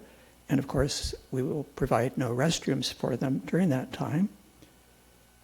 And then they can come back to the park in the day and lay down on the grass again next to their possessions and sleep. Seems kind of backwards that we're making people sleep in the day and move at night, but I'm wondering, is that legal under the ordinance that you would be adopting? Or is that prohibited by some other law we have? Thank you. Thank you. Next speaker, please. Hello, City Council, police. Thank you very much. Thank you very much for all you're doing. I'm an investment owner in Newport Beach. I own real estate on the peninsula and actually reside on the peninsula right next to one of our previous speakers, Pamela Murray. And I see firsthand the problems that we were having with the public restroom next to Marina Park on 19th Street. And it's a daily and nightly activity that continues to go. Thank you for coming by today and taking care of the problems we were having there today. You know, they talk about the spirit of power in numbers, so that's why I'm up here. I'm here to talk about the agreement and support for all the earlier speakers that I heard, because all these comments are true, and we see it all. And can't thank you enough for all that you are doing and currently doing and all that you are doing, and we just want you to continue and do more, please, because it's a daily problem. Thank you. Thank you. Next speaker, please. Adam Leverance. I want to echo the previous gentleman and the other speakers. I've seen pretty much everything that's been described from the Intermountain West to here as I travel. On the 11th of this month, I was assaulted by a homeless individual in Costa Mesa. black eye, bloody nose, feels like I have broken ribs. He was apprehended. I was familiar with the guy, tried to avoid him. He clearly has mental illness. They arrested him and put him in jail for 3 days, and the detective in Costa Mesa told me he attacked me because he thought I was the former FBI director, Andrew McCabe. You know, and there are laws already against urinating in public, defecating in public, littering. The trouble I have seen from the Intermountain West to here, I mean, there's addiction problems, there's mental health issues, there's some people who just choose to live outside. There's not one solution, but there are a lot of existing laws, and I agree with a no camping ordinance properly created, but to continue to make more laws for people that can't comprehend them or cycle through the system. They get arrested, they get a fine, they get a court date, they don't get show up, they get a warrant. It just keeps cycling through a lot of people that either don't have the mental capacity or desire to change, and they just shift around from community to community. I mean, I applaud the effort. These guys, they can't handle them all. There's just too many issues. And I don't know what the solution is. The gentleman that talked about like a public property somewhere, in the Depression era, my understanding is there were places called poor farms, where communal living for people who had no other option. And I've long contended that, but then you hear from some people, oh, that's demeaning, you know, to make people live that way. I don't know what the solution is, but just grasp that more laws probably isn't going to have the desired effect, so keep thinking and trying to come up with something. Maybe somebody in this room will be brilliant enough to solve this problem. Thank you. Thank you. Next speaker, please. Hello, City Council members. My name is Jennifer Hoff. I'm a brand new Newport Beach resident, and I'm happy to also let you know that I have a schizophrenic 31-year-old son. So I have a few vantage points I'd like to share with you, just as a citizen, not even as the Mommy Lobby advocate. I would highly encourage you to take an absolute zero. You have to have a zero tolerance policy for any vagrants, and this comes from the mother of somebody who's been homeless. Our police are made to be street corner psychiatrists because of current laws that are in place that prohibit families like mine from getting their loved ones into a psychiatric hospital for more than 48 hours a week at a time. Those are state laws, LPS laws, and also federal laws. And I had to take the deep dive on both state lobbying and then federal lobbying because, you know, it's seemingly an impossible solution to our issue when really it's oversight and accountability of our spending of our billions of dollars, whether it's federal billions of dollars or specifically within the state of California, our mental health tax money, Prop 63. So I became professionally ignored in California in Sacramento with a group of moms. Personally speaking, I bought a gated community because I saw the writing on the wall a couple years ago and I was ready to move from Kodo. I like to go get my ice cream bars down in Balboa Island. I carry a pocket knife with me and I dress down. You know, there's no way I would walk around seeing things with the lenses I have, with the utmost empathy for folks who are disadvantaged. I grew up in Long Beach with a bipolar schizoaffective mother. I've been homeless, and I don't mean unhoused, I mean really homeless for several years of my life as a child traveling around. So I see how vagrants, organized crime works. I see a lot of the individuals out there are absolutely organized crime. They're not the seriously mentally ill. However, 60% of them are seriously mentally ill. And we have a whole variety of funding streams from the state that's going to encourage you to enter relationships with organizations like the PATH program. I encourage you to really dig into the core values of these programs. They have a lot of DEI stuff kind of mixed in, where they may not be actually looking out for your community the way you think they would. I would encourage you to get involved as much as possible with family groups who are trying to advocate for laws to change to make it, yes, a little easier to lock my son up. But wouldn't that been better than him having to get in trouble with the law before he received intensive mental health treatment in a prison system? You know, it was very unfortunate with me as his mom. I couldn't even prevent it. So there's a triage system we need restored. There's a medical model we know works. If we take sick people and give them medication when they really need it, they can stabilize and live very productive lives. If we have a zero tolerance policy on vagrancy, we might see crime reduced immediately. I would not encourage any allowing of camping in any way. You're going to see an influx like you have in Spokane, Washington. It's going to look like Seattle. It's going to look like San Diego. I encourage you to look at those campsites of those 1,000 people where they built all the tents last year. It's not what the promises and the actuality are different. Thank you so much. Thank you. Real quick, given your experience on this one, just point out our subcommittee is Councilmember Grant, Mayor Pro Tem Stapleton, and Councilmember Kleiman. Be awesome if you could reach out to them and chat with them about everything you just said. Thank you very much, Mr. O'Neill. Great, thank you. All right, next speaker, please. Hi, my name is Tom Porter. My wife and I are residents also in Newport Beach. We're business owners also. Everything I've heard from the speakers this evening, I have to totally agree with. I think there's a lot of community members that feel the exact same way about what we're seeing in our community. And I guess what we're all asking as leaders, as the city council, we're asking you as leaders to come up with solutions. Not easy, we understand that. But with the Supreme Court ruling recently, it certainly gives you some teeth to do some things. And we're asking you to do everything you possibly can to deal with this problem. It's not something that any of us want, and it's not good for our community. It's definitely not good for business owners. I've heard stories here going on, and I don't think anybody would want that. We certainly don't want to have to worry about safety for our children and our family, and it's everywhere around us. We see it ourselves almost every day, and the police, I think, do a phenomenal job, but I think their hands are also tied. I understand that, but I guess, again, I'm asking you as leaders of our community to step up, do everything you possibly can, and then some.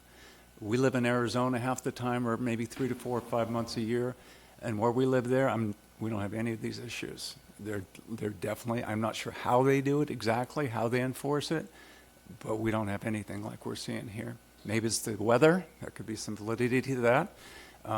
But in any case, that's my opinion. Again, I'm asking you, please do everything you possibly can for our community. Thank you. Thank you. Maybe it has to do with being in different states as well. Next speaker, please. Hello, Council and Police Department. I'm Jamie Woodworth, and I live on the public corner of 15th Street and West Bay Avenue, next to the public dock and public beach. We've had a lot of incidents lately with the homeless there. Argumentative, bad behavior, drugs.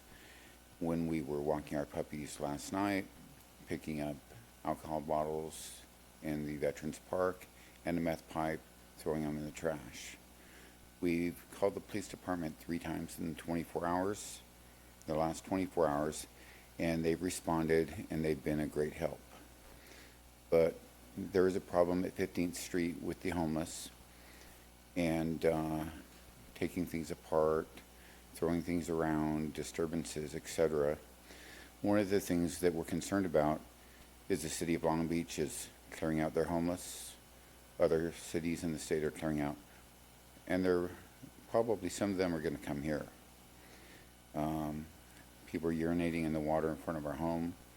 I've had to install 5 security cameras on our home a year and a half ago, and I'm glad that I did. But that doesn't solve the problem, and you people can solve the problem, but it won't be easy. We're looking for a solution with you people, as the rest of the community is, and the police are great. They're just fantastic. They come when we call, they do their jobs, and they're compassionate on both sides. But we're looking for a solution.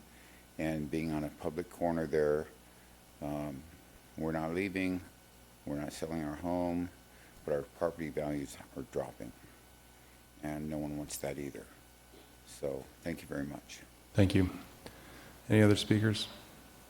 We'll bring it back. Oh.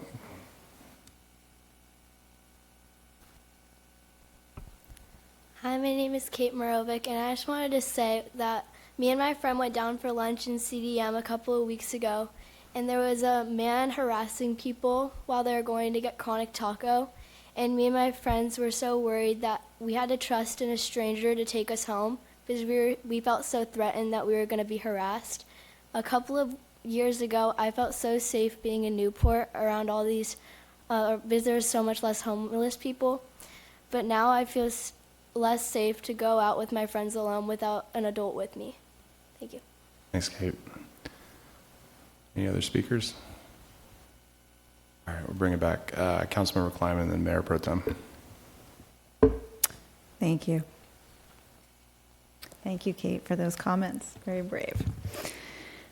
I want to first express my appreciation for the tremendous work that went into bringing our point-in-time count numbers down this past year, as numbers all around the county went up, particularly the efforts of Officers Thompson and Maslin, Lieutenant Clemente, and the Peninsula Enforcement Team. I also want to acknowledge all of the city departments who deal with daily impacts of this insufferable dilemma, including our police and fire, public works, park patrol, code enforcement, library, and senior services. For years, we and many other cities have been burdened by the challenge of trying to combat homelessness with our hands tied behind our backs. The result has been inaction caused by fear of litigation and judicial overreach, an exponentially growing population of people who have essentially been rendered immune from the law and the basic rules of society, and most tragically, a lot of unnecessary deaths for many who have been unwilling to accept shelter, medical treatment, or assistance. Now the Supreme Court has relieved us of these artificial and arbitrary constraints. The highest court has given us the ability to restore order for our residents, businesses, and visitors. The governor is even calling for, or better yet, demanding, use of enforcement by state agencies under threat of loss of funding. And SB 43 calls for local agencies to work to appoint conservators for the gravely disabled to include mental health disorder, severe substance abuse, and chronic alcoholism. The bottom line is we need to use every tool available to get people off the street. But we also need to use every tool available to protect the rights and safety of everyone else in our community.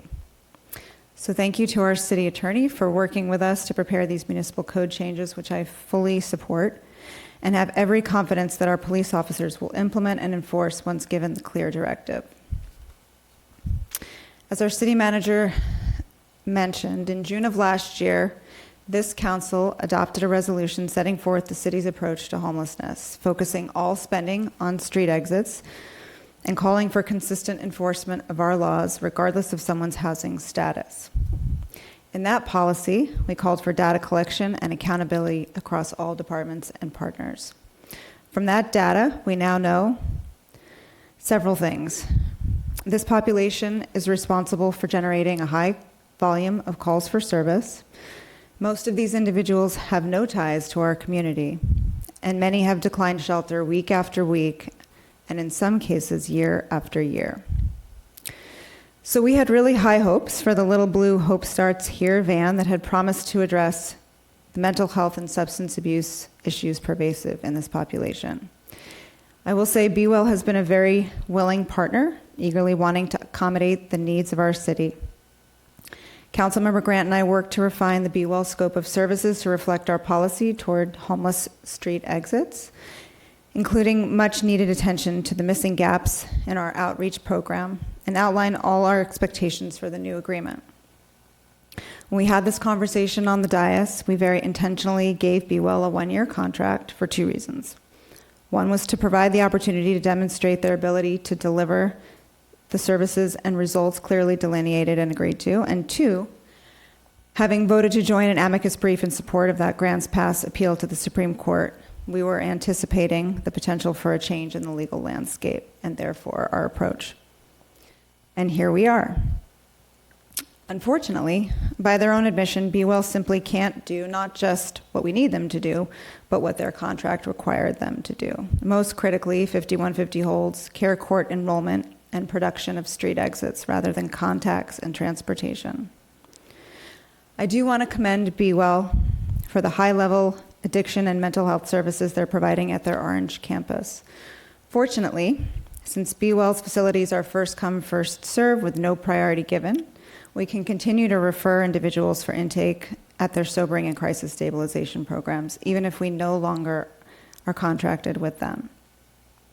We certainly don't need BWell's duplication on homeless outreach efforts when we have PATH, the HLO team, a full-time homeless coordinator, all doing this work, while our Costa Mesa Bridge shelter is getting people into long-term supportive housing. For all other mental health needs, we turn to OC Health, which our residents are already paying for through the funneling of other tax funds to the county. They operate a 24-hour hotline and provide a clinician who rides along with a Newport Beach police officer 2 days a week, a model that to me makes a lot more sense than dispatching non-clinicians with no co-response from law enforcement. Respectfully, for all these reasons, I cannot support the use of $1 million, $800,000, or even $400,000 of taxpayers' dollars on an extension of BWell's contract. I would much rather see that money go to our officers. Thank you. Thank you, Mayor Pro Tem. I just want to start by thanking all of you for being here tonight. Your comments are well heard. Myself and 3 others up here ran 2 years ago or 18 months ago on a campaign just like this to reduce homelessness. I think we've done that. It also depends where you live, because I've been on the peninsula for 19 years and it feels like it's worse than it's ever been. We had a problem at the bus shelter and we did something about it. We have a massive problem at the Newport Pier right now. I promise you, if you go down there tonight, you will find 13 individuals sleeping there overnight. It's been a problem for a long time and it's getting worse and worse. This is a step in the right direction. Reminder, it's not going to be solved overnight. If we were in a position to approve this ordinance tonight, it's going to come back for a second reading in 2 weeks, and then it's going to come ordinance in 30 days after that. So just whatever happens here tonight, I don't want people to leave here and then email me tomorrow saying there's still homeless people on by the pier, and I'm looking at you, John Palmer, because that's the reality, is that we ran up here in a position where we're going to do all we can to help solve this problem. The reality is we all have compassion for homeless people, but we are spending well over $4 million as a community here to help solve this problem. It's not being solved. These people, whether it's mental health, addiction, whatever the issues are, they're choosing to stay on the streets, because I know Heather, I know our officers, I know Natalie, I've personally been on the streets with them and interviewed and met with and talked to these individuals. They are refusing services that we have to provide. I want to give credit to our staff, to our police department, to all of our first responders, to our city attorney, to our city manager, and especially to Councilwoman Kleiman and Grant. Your effort on this is not unrecognized, and I appreciate all your hard work on this. I want Kate to be in a position where she can go with her friends and walk around the pier and not be afraid of what's going on. I don't feel comfortable at night walking around the pier, and I don't feel uncomfortable in many places in this world walking around. This muni code change is the right direction, and your approach, both chief and deputy chief, for this new model, I commend. I think we here in home in Newport Beach can do a better job taking care of what we have here in our city than anyone else. So I'd be fully supportive in giving you the resources that you guys need to make sure we have a quality life team. I'm stoked to hear that we're not going to be doing anything with our Peninsula enforcement team, because the work that they're continuing to do is having a profound effect on boardwalk safety issues and everything else. And whether we see things that are happening down on the peninsula, we have different quality of life issues on the peninsula than maybe Mayor O'Neill has in District 7 in Newport Coast, and I'm aware of that. And I think you guys are as well. So I'm fully supportive of what you guys are doing there. As it comes to Be Well, it's an approach I think has worked. It hasn't worked well enough. It hasn't worked fast enough. Mental health is a crisis in this community. It's a problem that is not going to go away. We need to be partners in a regional solution to help be partners when it comes to mental health crisis. I love what Be Well is doing in the Orange campus, like Councilwoman Kleiman talked about. I know they're working in the Great Park area right now to help.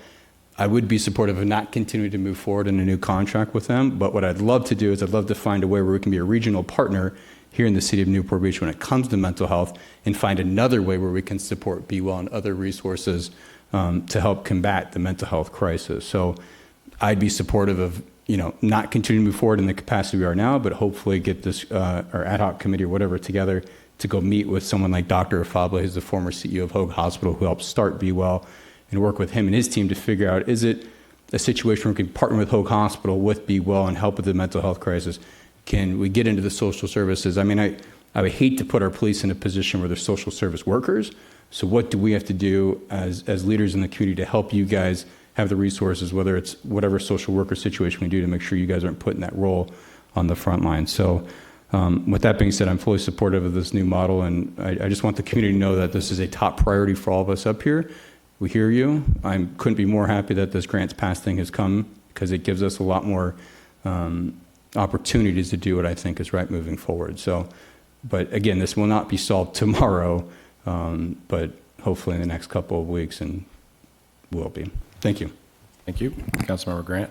Thank you. First, I want to also thank the staff for this 6-month report and all the work that's being done to address homelessness in our community. That's across the board. Our staff is devoting every available opportunity to making a difference in this, and it doesn't go unnoticed. It is very disappointing to know that in the last 2 years, countywide homelessness has increased by such a large margin of 28%. If you understand that homelessness is a regional problem, we also know that there's no effective leadership for a regional solution. And that's why we in Newport Beach have to take great measures to address this issue in our city, because we need to be responsible for our property, our residents, our businesses. We're not going to be able to find an immediate regional solution. That may be on the horizon, and as many of the people that have spoken today, either in PD or on staff or on council, have said, we would like to be part of a regional solution. It's just not something that's going to help us today or in the next week or in the near future, and that's what we really need. My primary objective is to fortify the police department with every tool so that they have the necessary means to address this and address it quickly and efficiently and in a timely manner. From the staff report, we can see that we are doing a lot every day to address what's going on the street, but it just isn't enough. Unfortunately, we do have individuals that are just consistently resisting these efforts. They choose to remain on the streets, and we can't blame that on our homeless providers. We can't blame that on our PD. That's just a choice that's being made by people who are on our streets. Notwithstanding the amount of help that we offer them, it's just a choice. And that's what we are faced with, that choice, and how can we deal with it? We can offer services, we can offer shelter, but the choice is still being made to stay on the streets. So we have to pivot. We need, as I think our police chief said very efficiently, we need a paradigm shift here. And I do believe in that. And I know that my colleagues here on the council and the staff believes in that as well. Fortunately, as Councilmember Kleiman mentioned, the U.S. Supreme Court has sided with us and has given us an opportunity now to make that paradigm shift.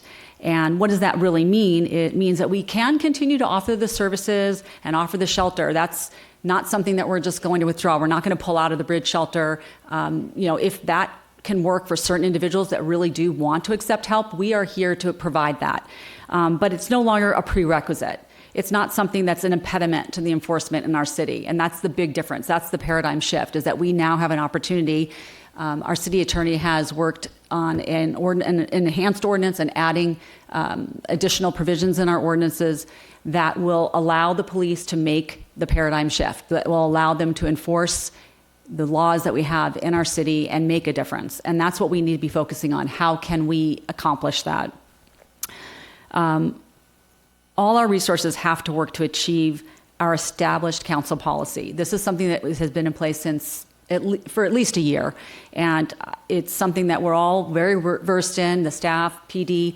We understand what it means. It means that we want to help people exit the streets. And that will help our residents and our businesses enjoy the quality of life that they need to enjoy while we take care of the people who are on the streets. We must help them to exit. And that's our policy. It has to be quick, it has to be accessible, and anyone in our community that wants that help can get it. And if they don't want that help, we have to offer them an alternative other than being on the street. That's just not acceptable anymore. I fully support PD and especially Chief Cartwright's and Deputy Chief Aguilar's leadership in providing an alternative policing, regimen. It sounds like a huge difference, and it sounds like it's something that is going to make a big impact, so I do fully support that. Allocating resources to new teams working throughout the community, focused specifically on quality of life and specifically on street exits, is very important. So having those extra teams and ultimately having more police is something that I see as being a potential for making a difference. So I do feel very grateful to you for doing the hard work to make make those decisions and find those solutions. And that includes hiring additional personnel, which I think is something that we've talked about a lot, and I know that you're working hard for. And we do want to fund that when the opportunity arises. I especially support the in-house prosecution that we're talking about. We've talked about that for a long time, Councilmember Kleiman and myself, and Mayor Pro Tem Stapleton. It's an important piece. Again, there isn't a county solution for that. If we send people to the county for enforcement, they probably don't elevate to the top of the list given the other problems that we have with crime in our county. So bringing that in-house and really focusing our own efforts on that we can afford to focus is a very important piece of it. So I do support having in-house prosecution, and I look forward to more from the city attorney on that. And the ordinance and the prosecution as a combined measure will make a difference. I do not see Be-Well as an effective partner for us in our homeless response. I'm disappointed to say that. I came here, my original work with Councilmember Kleiman on the council in revamping their contract and working with staff. We had high hopes for a different sort of focus from Be-Well that they could accomplish, and we've waited for more than a year for that, and it really hasn't happened, and they're actually asking us to go back to an old model that wasn't working originally. So I do not see them as an effective partner. My recommendation, I would strongly urge that we support PD in a different way. I know it's important to PD to have support. They need extra, boots on the ground, and Be-Well has provided a little bit of a resource in that way, and I do hear that. I do not like to say no to anything that PD needs because we do want to support your efforts. My suggestion would be to reallocate funds that would otherwise go to Be-Well. We're talking about $500,000, $1 million to resources that could be used more efficiently by the police department, whether that's overtime or whatever that looks like. I'm not able to get into the weeds on how we police. I just want to make sure that we fully fund the policing of this effort. I'm confident in what we've put together tonight, and I feel very hopeful that the action will be swift and timely, and I know that the residents really will appreciate everything that we're doing. So thank you. Thank you. Councilmember Avery. Yeah, this issue has been my number one disappointment being on council this almost 8 years. Along with the mayor, I'm termed out. And we went through so many iterations early on, with trying to deal with this issue, which we were caught flat-footed. And I remember being in this room when someone came down and we had a crowd that was not happy, and they said, just round them up and take them to the desert. And, it's that's obviously very frustrated folks say things that are tough like that. And it's a sign of our society in some ways has become tougher and very, very much tougher for the vulnerable.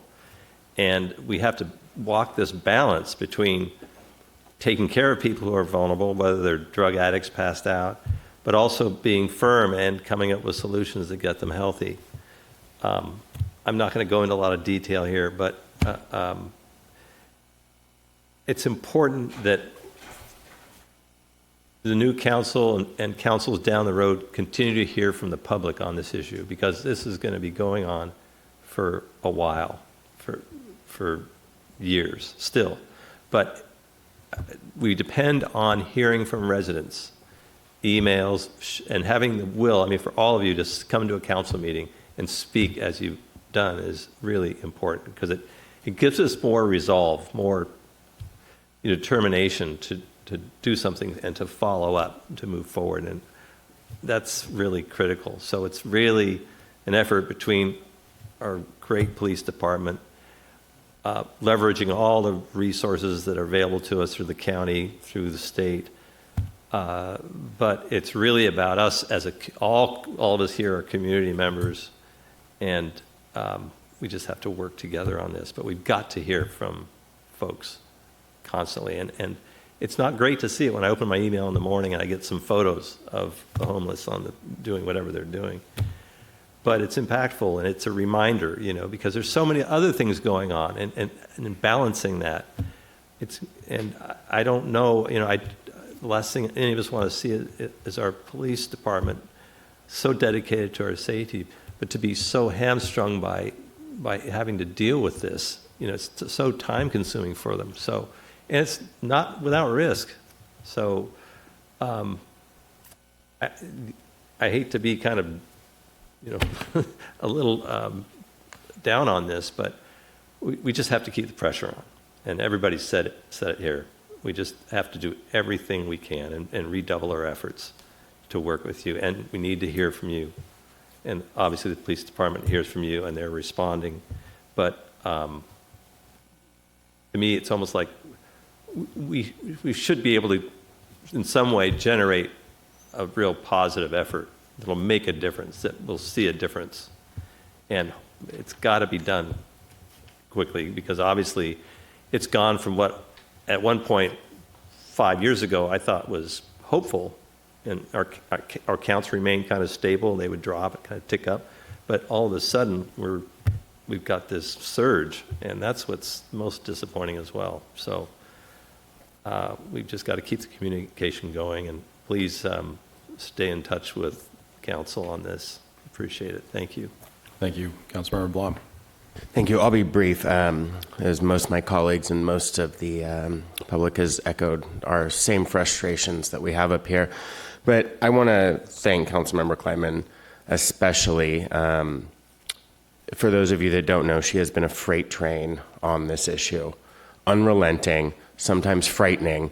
But from the moment she started on council to literally moments ago, she has not let up on this piece. And sometimes I think that's what it takes up here. We can't all focus on the same things. I think that's what makes us a council. We have different focuses throughout. And just seeing how much energy and dedication she's put behind it is really amazing. And I think it's really what's gotten a lot of us on board. And, and in that, it's coupled with her unrelenting support of the police. And I think we all echo that up here. Whatever we can do for you guys is what our goal is. Keeping Newport safe and happy and clean is what we all want. So I lend my support to hers as well, and I thank everyone for their time of coming out here and making your voices heard. Great. Yeah, to Councilmember Avery's point, when we first got on, we didn't have even the semblance of how to work through this issue, and that was a problem because we were seeing the exponential growth of homelessness throughout the state of California, and we've unfortunately continued to see that. And we've also seen the unfortunate trend of a city like Los Angeles right now, who has more homeless on the streets than some cities have residents here in Orange County. Actually, quite a few cities have residents in Orange County. And their model doesn't work, and it hasn't worked. And obviously it hasn't worked, because if it did, you wouldn't see the exponential growth in cities like Los Angeles. And so being a neighboring community to the county of Los Angeles has had a lot of negative effects. We continue to see it in crime. We continue to see it in homelessness. We continue to see it in a lot of different respects. So, I think that will continue to be a major problem. But I will point out that, for a while, and Councilmember Blum or Avery will remember this as well, a lot of cities started signing settlement agreements pretty quick on this, and it tied their hands, and it tied their ability to react in responsive way, fairly responsive ways. And to Councilmember Kleiman's point, a lot of that actually ended up being because of judicial activism. And so for a while, the city of Newport Beach was able to avoid those lawsuits and avoid those settlement agreements and have the ability to kind of move with a free hand. And the whole time, we were joining briefs and helping to write some of them actually to the U.S. Supreme Court asking for review. Finally got so bad that a lot of other people in California started joining our briefs finally.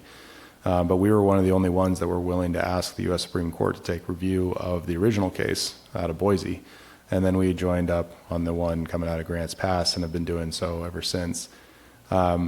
This has been so obviously clear on how bad the policy was going to get for so long. And we continue to see bad policies playing out in this arena. And now that the U.S. Supreme Court has taken it back and reminded everyone where legislative power is supposed to be and not in the judicial branch is one of the answers to that, allowing us to go through tonight and make these changes, and then also step up on the enforcement side as well, especially in McFadden Square. We've heard that repeatedly. Is going to matter a lot, and we need to expect that. So, we've come a long way, and I'm glad that we're finally in the illegal arena that allows us to do better. So tonight's a very good first step toward doing better. Councilmember Kleiman, I'm going to defer over to you so you can make the motion. Thank you. Yeah, I'll go ahead and move to approve the municipal code changes recommended tonight, not renew our contractual relationship with Be Well, and extend our previous council resolution obligation for biannual reporting on homeless data. All right. I'll go ahead and second that one. So we have a first and a second, and just to repeat, it's basically staff recommendation A, B, and D without C. All right, let's go ahead and vote. Prior to reading the vote, I'll read the ordinance title for Ordinance 2024-19, an ordinance of the City Council of the City of Newport Beach, amending Chapter 10.8, Interference with Public Access, Chapter 10.14, Prohibition against Camping in Public Places, and Section 11.4.70, Prohibited Conduct of Chapter 11.4, Parks, Facilities, and Beaches of the Newport Beach Municipal Code. The motion carried unanimously, 7-0. All right, thank you. All right. You're welcome to stick around, folks, but you don't have to.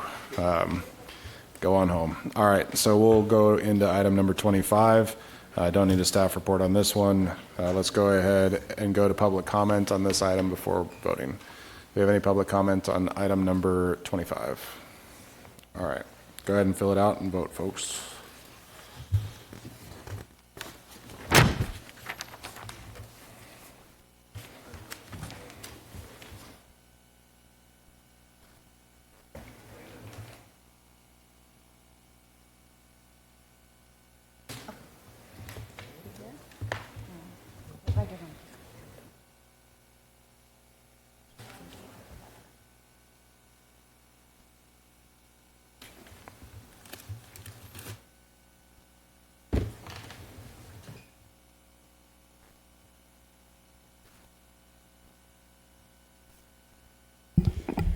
Councilmember Avery votes for Sarah Weber. Councilmember Wigan, Travis Purdy. Councilmember Grant, Sarah Weber. Councilmember Kleiman, Sarah Weber. Councilmember Blom, Sarah Weber. Mayor Pro Tem Stapleton, Sarah Weber. And Mayor O'Neill, Sarah Weber. Sarah Weber is appointed to PB&R. Congratulations to Sarah. All right, now, excuse me, I'll have you do this one. Madam Clerk. A motion to reconsider the vote on any action taken by the City Council at either this meeting or the previous meeting may be made only by one of the council members who voted with the prevailing side. All right, tonight we're adjourning in memory of both Stan Bressler and Steve Bromberg. Stan Bressler will be adjourned in memory of by Councilmember Wigan. Yes, it is with heavy heart that we adjourn this meeting in memory of a man who had profoundly impacted our city, Officer Stan Bressler. Stan was not just a dedicated public servant. He was a pillar in our community from his early days in law enforcement, starting with the Newport Beach Police Department in 1963. Stan devoted his life to the safety and betterment of our city. His commitment to youth programs, particularly the Law Enforcement Explorer program, has shaped the lives of countless young men and women, many who have served as police officers, FBI agents, and in other prestigious roles nationwide. Over the years, Stan's unwavering dedication has been recognized time and time again. He received numerous awards, including the William H. Spurgeon III Award, the Silver Beaver Award, and the Boy Scouts Award of Merit, all of which honor his outstanding service to youth and the community. His leadership in establishing and developing the Explorer program both here in Newport Beach and nationally stands as a testament to his vision and relentless work ethic. Stan's influence extended far beyond his former roles. He was a mentor, a guide, and a friend to all who have had the privilege of knowing him. His efforts in coordinating Explorer activities, national conferences, and countywide competitions have left a lasting legacy that will continue to benefit our community for generations to come. In 2014, Stan was named the Newport Beach Police Department Volunteer of the Year, a fitting recognition for a man who never truly retired, continuing to give his time, energy, and wisdom to the Explorer program well into his later years. As we adjourn tonight's meeting, let us reflect on the incredible life and contributions of Stan Bressler. Let us honor his memory by supporting the programs and initiatives he was so passionate about, and ensuring that his legacy lives on through the young people he cared so deeply for. Thank you, Stan, for your service and leadership and your unwavering commitment to making Newport Beach a better place. On a personal note, Stan was a very near and dear friend to my family, and we offer our sincere condolences. Thank you. I'm going to read a memorial that I wrote for the Honorable Steve Bromberg. For a long time, the Keystone Cops entertained families along the Balboa Island parade route each year, dressed like vaudeville performers imitating an old-timey police officers.